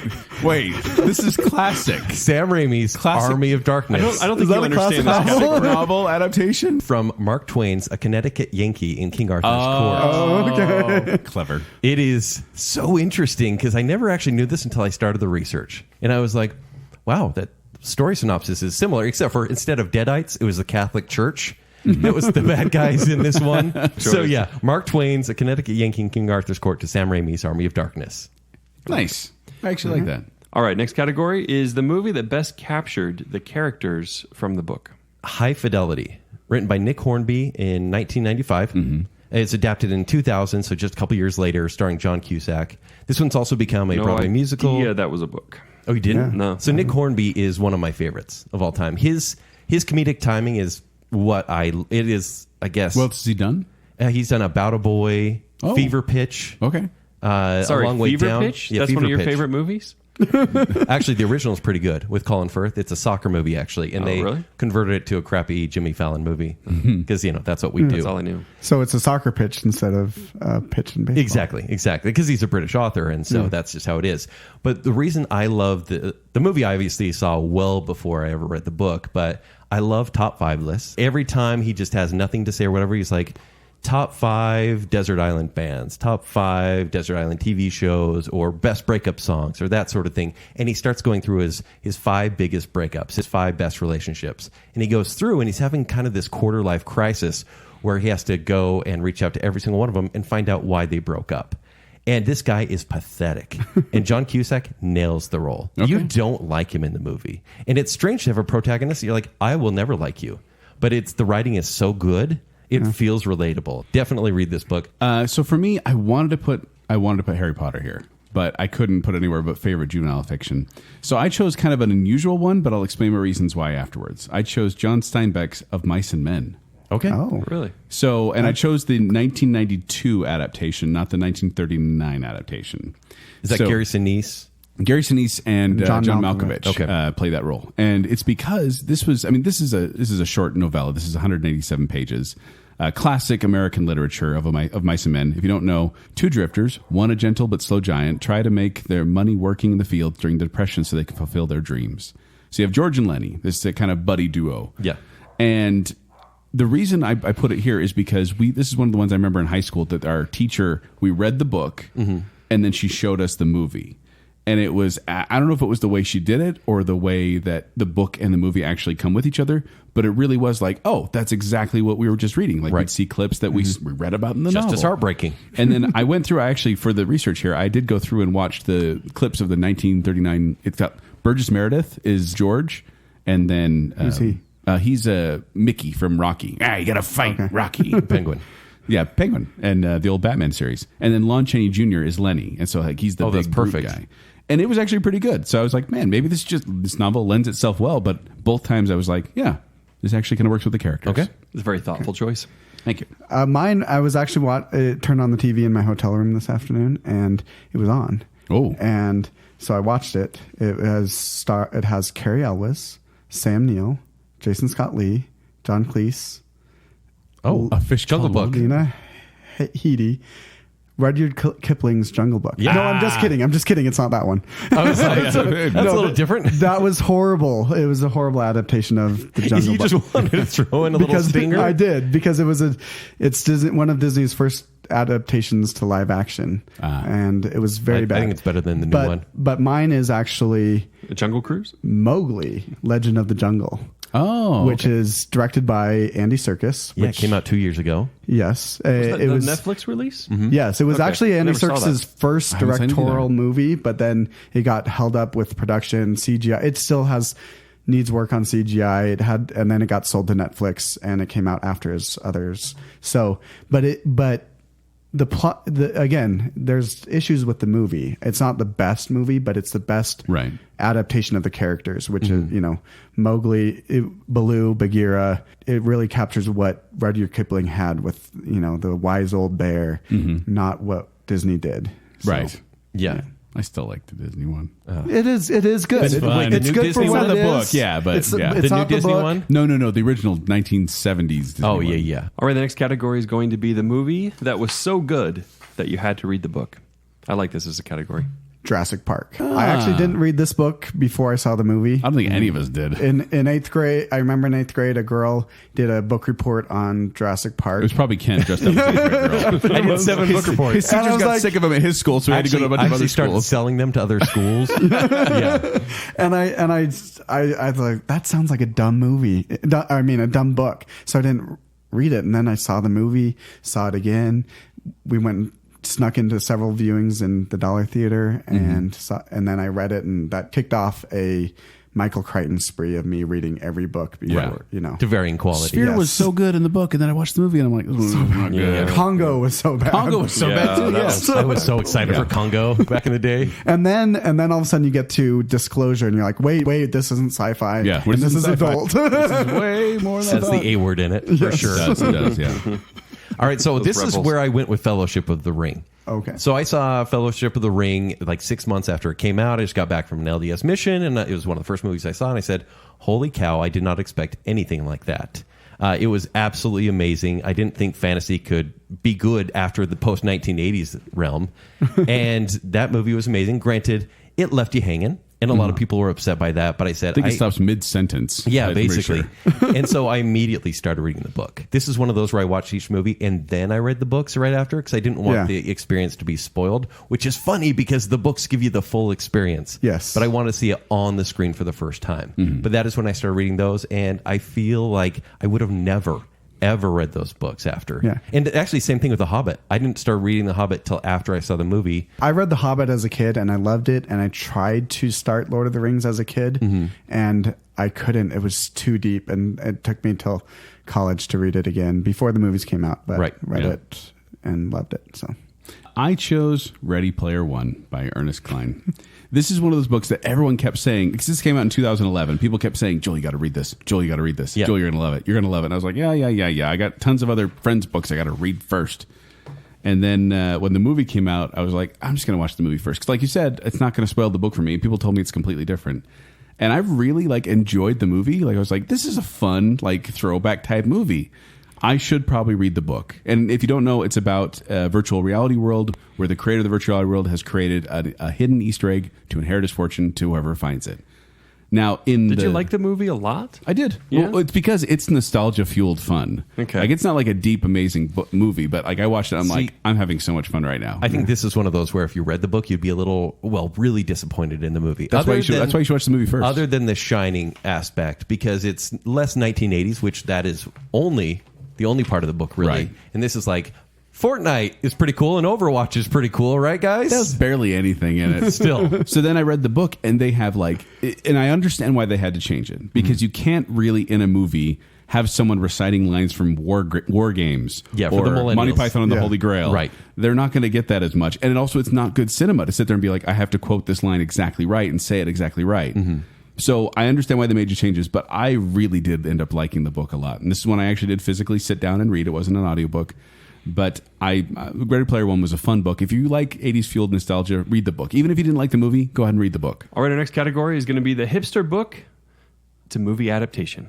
I have a feeling Kent has one for this. I do. That's shocking. Come on. Oh, you have a feeling? It was like, which of these 27 should I choose? I'm not the guy that reads 90 books a year. True. But you are a hipster. You are. Go for I it. guess so. So Never Let Me Go. I brought this up on our hipster flick picks, actually. This movie came out in 2010 by Mark Romanek. It has Andrew Garfield, Carey Mulligan, and Keira Knightley in this movie.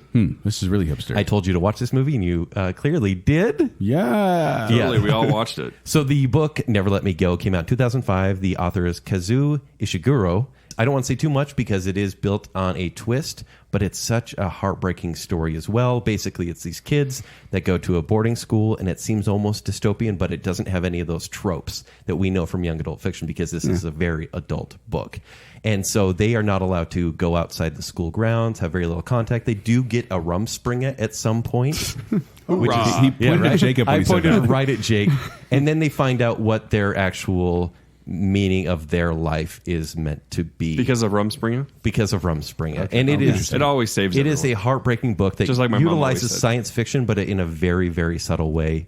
Read this book, watch the movie. I don't care What which is one it you again? start with. Never Let Me Go. Never Let Me Go. And it is absolutely heart-wrenching. The movie has great performances. So check this out. Mine isn't exactly a hipster movie, but it may be one of those you're like, oh, I didn't know that was a book series. Yeah. I chose Fletch.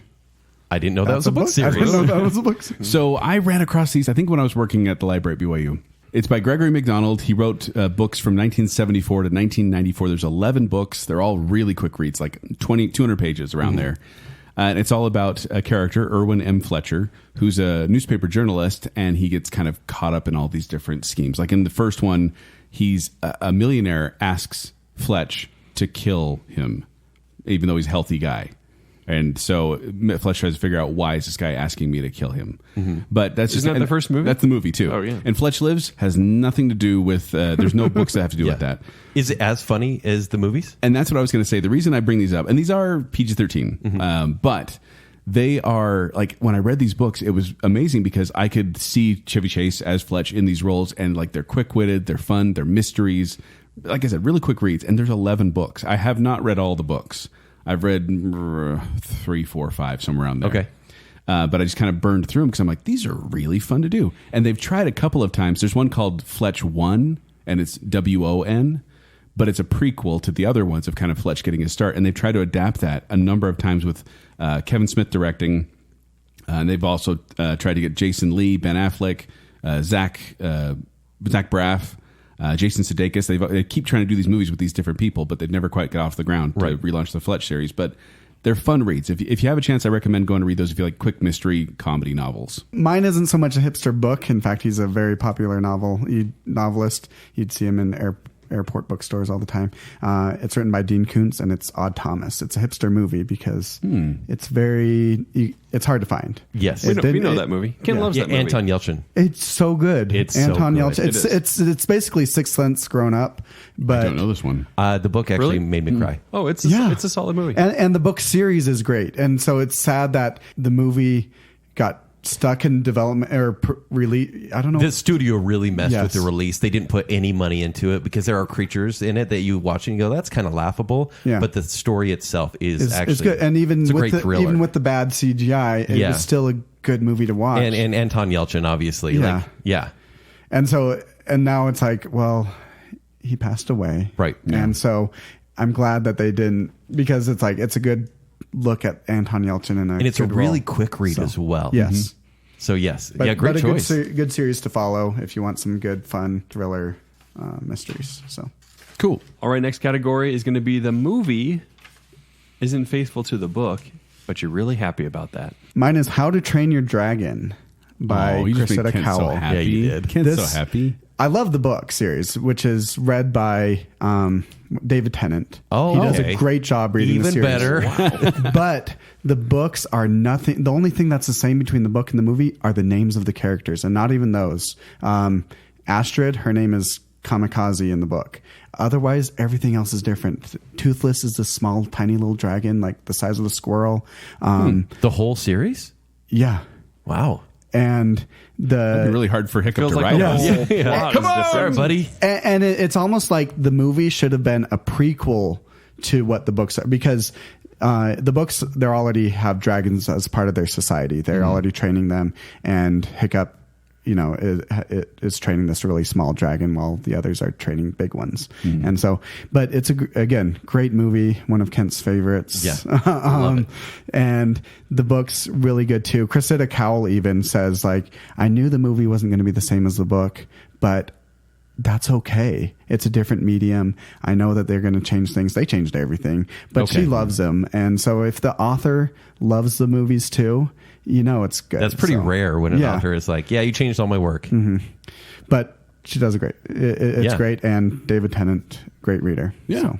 I chose one. This was probably one of my favorite books of all time too. Like this one and Lord of the Flies are both up there. It's actually The Princess Bride. So I Never read the book. Well, the book's fantastic. It is. So the movie is That's an one of- honorable mention The for movie's so good. The movie's so good, but the book is really different. It's because, strange at times. Yeah, because it's all tried a reading frame that story about a son, kind of recapping the story that his grandfather told him, and then it goes back and forth between in the story and outside the story, and he made up this whole thing about this fictional book that never existed. By S. Morgenstern. Yeah, exactly.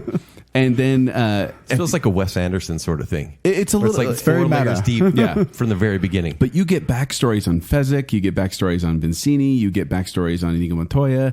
And I read the book obviously after I saw the movie, and it made the movie so much richer. But that was like, there's no way they could have fit all that story and all those side notes and all those frame stories in the movie. It would have been too confusing. I remember trying to And see that William as a Gold- teenager, and there was like a whole chapter on the woods. Yes. Yeah. You remember that? Is that Yeah. a thing? Yeah, okay. But I love this book, and the ending in the book is much darker because Yeah. basically the grandfather says, "And here's how it ended," and then he actually goes back and reads the book and realizes his grandfather softened Totally it because changed it, bad yeah. stuff happened at the end of the book. Oh. Yeah. And so then he kind of says, do I resent my grandfather for changing the story? Do I love him for it? There's this whole conflict there. But Yeah, they wouldn't quite work for a simple movie like that in that time. And William Goldman, the author, worked on the. He wrote the He wrote screenplay. the screenplay, and I think that's why it works because he said, "Okay, here's the essential story." And he wrote it for his daughters. He did, and he wrote it, and he wrote the screenplay, and I think that's why it works because he was.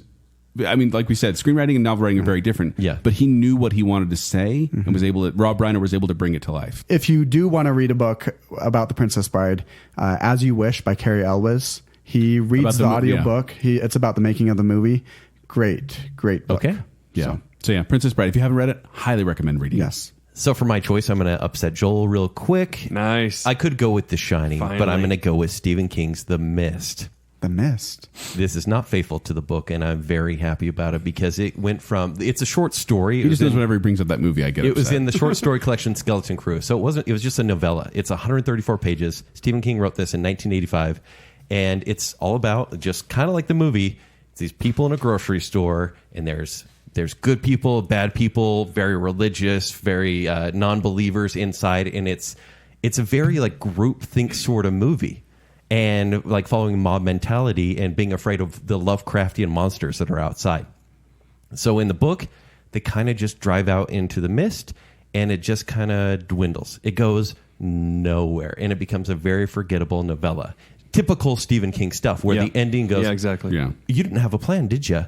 The movie, punches you in the face, knocks you over. Made Joel cry, apparently. Well, it's worse than I that. wasn't crying. It is the biggest. I wasn't crying. It is the I biggest was gut angry. punch Oh, because really? it's a horrible situation. And what what one character does, and I don't want to Wait, spoil so it. is it an effective ending? It is so entirely effective. That's what bothered me because I was like, it honestly felt like a whap, whap, whap, whap. And I was like, really? Without spoiling anything. At the end of this movie, really? It is, because this book is, or this novella, this story is all about how we are just specks of dust compared to these giant monsters, and the things that we do in times of crisis are insane. And insane things happen at the end. And it is so heart-wrenching that I'll never forget this movie because of how it made me feel at the end. And granted, it can make you feel as grimy as you can possibly get, but it would have been a forgettable movie had it gone with Stephen King's ending.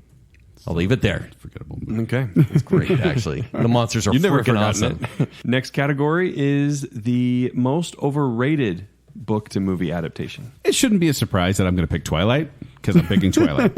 Now we want to know most overrated book and most overrated movie? Yes. Okay. Now this is also a fudge Wait, on no, my no, no, part. no. Whoa. These Is movies it- are not overrated. Yes. Yes, they No, are. they are not. Yes, they are. They're rated right where because they're they supposed to made be. $3.3 billion at the box Doesn't office. mean overrated. Doesn't mean they were rated highly. Overrated. Just means they were They were seen. rated exactly where they're supposed to No, be. they were not. Now, this is one of the fudges on If my... Riff Tracks is making a... You haven't read those books, though. That's the fudge. But Kent and I have. No, the fudge is I tried We to read admit the it. first book. I got about 2 chapters in and I went, I'm done. And I read all the Wikipedia synopses of all the books. So I've gone through and read each one of the books in that way. And I was just like, I'm not wasting my time on this. Right. And I don't understand why people liked them so much. I tried. And I was like, this is stupid. There I are hate very this. psychological This is reasons why terrible. people Yes. do, though, Joel. But, we may uh, not understand. I have to like him because the sister-in-law of one of my good friends from high school is the author. So I've got Connections. Yes. Yeah, gotcha. Okay. But this is one of those books that bravo to Stephanie Meyer for taking a random fever dream and turning into a multi-billion dollar franchise.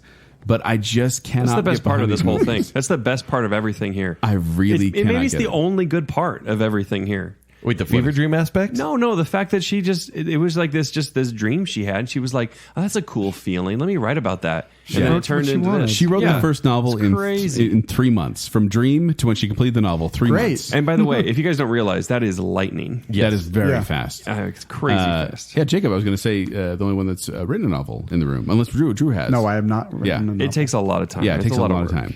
Yeah. By the way, Stephen King said, comparing Stephanie Meyer to J.K. Rowling, the real difference between Rowling and Meyer is that Joe Rowling is a terrific writer, and Stephanie Meyer can't write worth a darn. She's not very good.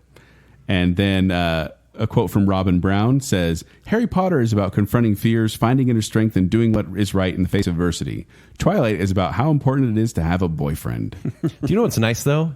Stephanie Meyer doesn't get on Twitter years and months after she writes something and then adds something to the canon. That is true. She's much less That is annoying. true. Right. But she's kind of gone out of, like, she's kind of doing her own thing now. Well, it's because of So- harassment she gets on Baconsale today. Jeez. She actually wrote a book that almost made my hipster pick. And Really? that was The Host. Yes, that was almost my hipster pick. It was a good, slow movie, good, slow book. Mm-hmm. Really good. I enjoyed it with Saoirse Ronan is in the movie. I'll say that. Yes, she is in the movie. Anyway, yes. But you guys probably don't like it. There's my overrated. The overrated book to movie, I'm going to say great book, overrated movie that somehow people like and I don't even understand is World War Z. So this book, Wait. Your overrated book? the book is amazing. The book movie, is amazing. Okay. The movie Thank should you. not be liked by anybody. No. And I'm looking at Jake because I took him to this screening way back I was when. actually I thinking like of the the host movie. too. The host is the first one you took me to. Yeah, it's I true. like the Was it? movie. Yeah, we I didn't like love it. the Okay. book. I don't understand who you are then. The movie was It's like you zombie didn't read fluff. the book. It's zombie fluff. Oh, It has yeah. nothing to do with the movie. I had to separate the movie from the book. Then why call it World War Z? Why not call it don't Brad know. Pitt, UN agent?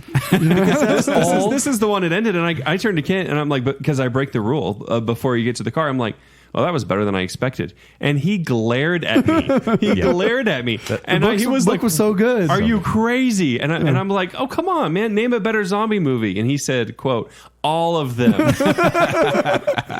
I hate this movie. Really? Because it's just jet-setting Brad Pitt trying to find a cure from these raptor zombies. And that's not what the book was about. It's actually really interesting because in the book, the outbreak starts in China, and then China tries to distract everyone by starting a conflict with Taiwan. And then the outbreak is really kept under wraps. This It's called sounds African rabies. What you're saying sounds more boring. More people die from the panic than the actual infection. Just sounds very relevant. No, for the time. But what's great about it's all these vignettes into different people's That's lives. just it. And this during the is apocalypse. the audiobook I will recommend in this show because you've got Nathan Fillion, Simon Pegg, Jared Yeah, Ryan, different Paul readers. Sorvino, Henry Rollins, Denise Crosby, Alan Aldo, Alfred Molina, all reading their own chapter. And they are giving these very specific points from outbreak to 10 years after the fact. And it is beautiful and soul crushing and it's wonderful. And the movie is a freaking mess. Yeah. Don't like this movie. It's fine. It is not fine. C+. Oh, man. For mine, I'm going to start off by reading a review. I'm a huge fan of the book, but seeing this different version of the story pulled the wool over my eyes and gave me the impression that it felt like an original type of blockbuster event. I typically hate the reliance on nostalgia and references. See also Big Bang Theory, Family Guy, Stranger Things, and in time, I'll probably hate this movie. Kent Dunn, Showtime Showdown. Yeah, what movie Ready is it? Player One. Yeah. I knew exactly what it I was. did not like the book. The Really? book was fun, but just from the beginning, the world building just turned me off. Like, I could not imagine a thought it was a world where great we just intro. run out of gas. Like, there's no way that economics works that way. Like, all of a sudden, everybody's like, oh, we don't have gas. That's your hang up on the Well, that starts it off, and then you have this like altruistic owner of the Oasis, and it's like, if he has all this money, why doesn't he solve the other crisis of no gas? You know, like in why- poverty. Like, Exactly, run there's cars on huge money. poverty. People are killing each other. People are enslaved by this corporation. Okay. And but with all the illness going around, don't you think people will just retreat into a virtual world? Yeah. Stay home and be introverts? But then the movie, it's just, again, reliance on nostalgia. You strip all that nostalgia away, and it's just a big company bad. It's a loot chase. Yeah, and it's dumb. I don't know. I didn't like it. I thought even the writing of the book, it relied it didn't just say they hopped into a DeLorean. It said they hopped into a DeLorean that was exactly like the one from the movie with blah, blah, blah, blah, you know, and totally explain it. It's not like a little name drop. It's a whole, if you don't catch this bit of nostalgia, He's writing for the millennials. He wrote it in 2011. He's like, people forgot about this. And it's the only book. He wrote one other book, and Armada. which failed miserably. So did you like You this should hate or this not? movie. I don't know. See, I don't like the movie as much as the book, but I really do enjoy the book. I did it. The movie was fun to watch, but again, it was overrated. I feel like in 2011, that was post VH1's I Love the 80s, but pre all this nostalgia stuff that we're getting now. Yeah. And so it felt fresh at the time. And the movie itself was years and years too late for that. But I also couldn't believe that a 16-year-old in the future would be that obsessed with 80s culture. I'm thinking when I was 16, would I have been obsessed with the 20s and 30s? You should hear us No. talk to Matsumudro. All right, so we're going to go back to the quiz. Yes. Have your buzzers ready. Ready. Drew, are you ready for scoring? Yes, I'm ready for scoring. Awesome. All right, first question is, this Christmas movie based on the book The Greatest Gift was given wings by a new title. I'm reading the book. Joel. That is It's a Wonderful Life. That's correct. Good job, Joel. Thank you. Joel, you know a lot of random crap. Cinepix. He doesn't read a lot of books, but he knows all these. He does. He does. This book never got its title right. After it was first adapted to film, it changed to Manhunter. But after its sequels increased the popularity of the books and... Can I just guess? Go ahead. Book it. Kent? Red Dragon. Yes. That's correct. Hey. So it changed from Red Dragon to Manhunter to match the first, and then it changed and then the back next to movie was Red Dragon. So Yes. then it changed back to Red Dragon. That's so. Silence of the Lambs series. Yes. Thomas Harris. Yeah. This adaptation was first titled The Orchid Thief. Oh, Mercy. That's not your buzzer. Hint, Nicolas Cage.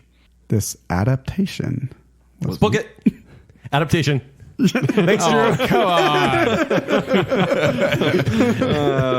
That was Yes. good. All right. I mentioned that earlier on the movie. show. I mentioned Yeah. adaptation earlier on the show. While oil may be the blood that gives life to your car, oil was not the title that gave life to this movie. Book it. There Kent. will be blood. That's correct. Upton Sinclair. Good job. Nice. The book We Can Remember It For You was made into a movie twice. Can you recall its title? I'm reading a book. Total Recall. That's awesome. Can Nice. you recall? Yeah. I'm now looking for hints in the thing if I don't know it. There's hints on like all of these. Before his dog was killed, this Hellblazer sought redemption from a suicide attempt in this comic book movie. I'm reading Book a it. book. Yeah, That's Kent. was Kent. It was me? I think it was Kent. Oh, okay. Was it me? Constantine. Judge goes to Sure, Kent. I don't know. Keanu Reeves, Constantine, you know all That's that. right, but I'm giving the point Is that to what you would Joel. have said too? Probably. Yeah. Let's say that. You're giving the point to Joel? No. Deja Thoris is the name of the Princess of Mars. But what is the name of the I'm book? reading a book. That's Joel. John Carter. Correct. Coach Carter sequel. That's great. All right. Name the former professions of these blockbuster authors. Oh. John Grisham. Book it. Kent. Lawyer. Correct. Ooh. Michael Crichton. I'm reading a book. Joel, it's what you think it is. Scientist? Book it. No. Professor. No. I actually knew this one. He was a doctor. He wrote ER. Ah. I read it in the thing because he was like, he would go and diagnose someone when he was like med school. And he'd be like, that's interesting. But what if it was actually this that was happening to you? And he's like, I think I should become a writer. Interesting strain. Stephen King. Before he was a writer, he was I should know this. I don't know. a high school teacher. Oh. Tom Clancy. I'm reading a book. Joel. Is he CIA? No, he was an insurance salesman. It sounded like he was I was CIA. just about to say that. And last one, Dan Brown. Book it. Historian. No. Oh, I know. I'm reading a book. Yeah, Joel. He was a symbologist. Joel wins. Give him all the points for that. That was good. That was good. 'Cause Singer-songwriter symbologist is a thing. was the correct answer. Okay. I bet there were short songs. They were about, Yeah. 30 seconds each. His first CD was actually titled Angels and Demons. Oh. Really? All right, last quiz question worth 10 million points. Oh, no. It's worth 1 million points. Big change. What movie is based on the book Q&A by Vikas Swarup? So what movie is based on the book Q&A? It's worth 1 million points. Yeah. I don't Or think it should be maybe worth $1 that million. much. Book it. Kent. Wait, did he actually say $1 million in there? Slumdog Millionaire. That's correct. Oh, come on! I thought you were making up the points at the end. That was in the that was question? in the question. I thought Jacob was just being like, this is worth the points. Yep, million points. Okay. Million points points. to Kent. Good job, Kent. 1 million and I think Joel Nine should and a win for half. symbology, though. Joel is so mad right now. to 9.5. I am mad. I should have got that. I've never read the book. All right. So for the final category of the episode, this is slightly different. This is the author with the best adaptations. What author do you think has gotten the luckiest? Drew, with I'd this? like to end with you. So I'm going to go first on this one. I'm kind of cheating because they're plays and the author is William Shakespeare. Dang it, Kent. I have right here, mine's kind of a twist because I don't think you wrote a single novel. It's William Totally Shakespeare. cheated, guys. Yeah. Totally cheated. Cheaters. I was just thinking Take points away from I them was both. I was thinking of all these different authors. I was doing, well, this one had this many movies, this one had this movies, and then look at Shakespeare's movies, and I'm like, he's got so many good adaptations. Yes. So many good ones. He does. And it's both Including TV 10 Things I movies, Hate 10 About Things You. I Hate About You. I don't have that on my list. That's weird. But no, the Guinness Book of World Records lists 410 feature-length film and TV versions Sweet of William mercy. Shakespeare's plays. Well, no wonder there's some good ones. Yeah. How can there not be with But there's also a 410? lot of bad ones. As of July 2018, the Internet Movie Database lists Shakespeare as having writing credits on 1,371 films. Wow. It's insane. The earliest known production was actually back in 1889, King John. Over half of all the Shakespeare film adaptations are based on either Hamlet, or I shouldn't say either, Hamlet, Romeo and Juliet, Macbeth, and Othello. Those are the most commonly ones. Hamlet being the most adapted Shakespeare play. Kent, were there Right. any other facts you got? Nope, just awesome movies like Warm Bodies, Strange Brew, Valley Girl, Romeo Must Die. Every Hamlet movie. I love the Hamlet 96 one. That almost got Yeah, that's into great. several of my categories. And actually, here. I almost put the Romeo and Juliet with Leonardo DiCaprio I like that as the see the movie instead of reading the book for Yes. school. Yeah. But I didn't because it's a play, not a book. so we're yeah. cheated. So you yeah. totally So cheated. Drew, prove us wrong. Well, okay, let's see if you can guess the author. 11 of his books have been made into movies. His movies have starred Robin Wright, Richard Gere, Ryan Gosling, Rachel McAdams, Oh. Amanda Seyfried, Can I Oh. guess? Channing Tatum, many more. Yeah, keep going. No, that's all. Go ahead. Nicholas Sparks. Yes. Yeah, no, I'm just kidding. It's not. Oh, God, I was like, I've never read one of his books. It's a Drew twist right there. Yes, but this author is known for being a favorite of the feminine persuasion. Many men are prejudiced against the books Jane Austen. and refuse to read them. Yes, I'm reading Jane the book. Austen. Jane Austen. So, yes, I think she's got Wait, people great are prejudiced adaptations. against reading the book? Men No, it are. was a- Men it was are. a- I said it was a many hint. men are prejudiced against was a the hint. book. Pride and Prejudice. Oh, you get it. Pride and Prejudice. Now, I was actually going to use Pride and Prejudice for the characters fit the book, characters, yeah. because of the 19... The Keira Knightley one? No. The miniseries with Colin Firth in that as Mr. Darcy. Yeah, like that one. But that's not a movie. It's a miniseries. TV. It's a miniseries movie. But go ahead with your. I really like the Keira Knightley version, and I think it does a great job of taking the book, and when you don't have 6 hours to develop all the characters, and putting that whole book into one 90-minute movie. That one does a great It's job. not an easy task, but all of her books have been made into good movies. Maybe not the best, but they're all great, stellar adaptations. I agree. I think Jane Austen adaptations usually do pretty well. Sense and Sensibility, and that's Pride and Prejudice, Mansfield Park, Emma. Even some of her lesser ones. Northanger Abbey was that turned into a movie yet? Yeah. I'm sure it has. Well, it's a At series, least a at least. BBC And then, series. like Yeah. Love and Friendship, even was an unfinished Kate Beckinsale. stories. Yeah, exactly. It's actually a good Kate Beckinsale movie. Yeah. So Surprised. I'm so surprised, kids. Love you, Kate. yes, and then even like modern adaptations like Clueless or Bride and Prejudice, the Bollywood movie of Pride and Prejudice, which is great. And I think it's because the creators of the movies really love the books and want to pay homage to the books. They're not just And in even it for the money. Austin Land is a fun little spin-off thing. I haven't seen it. You but should. You have. So Well, they have a new movie coming out, a new adaptation of Emma that I'm actually really intrigued by yeah, too. I do want Anya to see that. Taylor-Joy. Yeah. So, fun fact: on December 11th, 2017, Netflix announced that a person in Chile watched The Pride and Prejudice with Keira Knightley 278 times during the entire year. It's an invasion of privacy. It was later reported It's all about him. This guy, you They would not narked believe. out. That person was a 51-year-old woman who declared herself obsessed with the film Wow. and saw Elizabeth Bennet as a feminist icon. She just played it in the background constantly. That's Yeah. all. Yeah.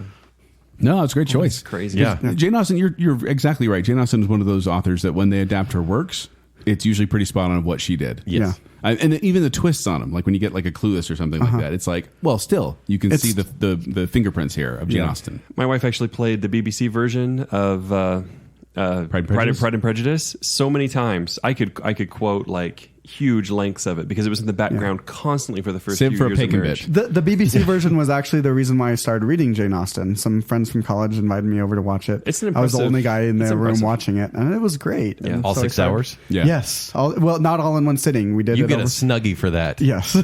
And I wasn't even interested in any of those women. What are you doing I know, there? weird. You are a saint, sir. But I started reading the books and I have really a crush liked on the books. So there you go. Wow. So we got through it. We got through the categories. Thank you for listening. Let us know in the comments on Facebook, on Twitter, on Instagram. Let us know what your answers are for each of the categories. We love hearing book recommendations almost as much as we love hearing movie recommendations. Yes. And there's this is so many both. other books we haven't covered too. Yeah. So, So many. This could easily be another. Honestly, I super like the series. whole like Baconsale book party, book club, whatever it is. Baconsale. Yeah. Like a deep dive for a movie, but with the book. Oh, the book. Yeah. That actually So, would Drew, be pretty fun. here at the end of the show, we like to give our guests the opportunity to give a shout out or promote anything they want to promote. Feel free to do so. First of all, I'd like to give a shout out to my boys, Brecken and Reed. What's up? They listen to Bacon Sale, not every episode, but they'll be listening to this one. And my wife, Suzanne, thanks for letting me be here. And you can follow me on Twitter at Crew Dutler or on Goodreads if you want to see my book reviews. Crew Dutler on awesome. Goodreads as well. And you leave a review for everything you read. I leave at least the stars. Sometimes I'll actually write a review if I care enough about Very it. cool. Awesome. Nice. But before we go, we'd like to thank our patrons, our wonderful, amazing patrons, just like Crew Dutler here. And we're very glad. So we'd like to thank the I Am the Listener category first. Terry Finley, Stephen Ross, Adrian Gray, Chris Straught, Braden Winterton, Crew Dutler. Woo! I like that we have it written like that in here too. Yeah. That's how he wrote it. Colton Cook, Jennifer Kilkowski, Arsenal, and finally Kyler from A More Civilized Podcast, our favorite Star Wars podcast. full name. And then from the Bacon Council, we'd like to thank Nicole D. Hale, Chris Anderson, Ryan Farron, Matt Mudro, reverse listener. But if you want to find me, you can find me at 76Joel on Twitter. Or you can find me performing with Quick Wits. They perform every Saturday night at the Midvale Performing Arts Center. For more details, go to qwcomedy.com or go to the Quick Wits Facebook page. If you want to find me on Twitter or Instagram, it's at Kenny3DD. If you want to read my movie reviews, it's ShowtimeShowdown.com. You can find me on Twitter at Jacob A. Rogers and Baconsale on Twitter at Baconsale and on Instagram. Go check out our merchandise store, tpublic.com/Baconsale. There's a lot of cool things there that you can buy. And thanks, Drew, for representing tonight. Yeah. Also, My nice green shirt. we just gave our love to the patrons, but there's always new content that's going there. Lots of cool stuff. We may have just spent an episode on the coronavirus, and Super happy good times. It was a big uplifter. And then at the end of it, Ken starts talking about a dating story, which we didn't record. Can't wait to let us down. Next time, okay, next time. So we're really grateful to you there. And if you would like more content or would like to support us, your support will not go unthanked. Mm-hmm. And until next time, call me Ishmael. You have bad experiences with your grandma? we can disappoint you soon. How dare you, sir? How dare you? 15 could go pretty fast. If you guys I want to give an honorable mention to 50 Shades of Grey. Have you Plus- 50 Shades of Grey? What'd you It say? depends what you guys are going to talk about. It's recorded. I know, but it's not because you talked over it.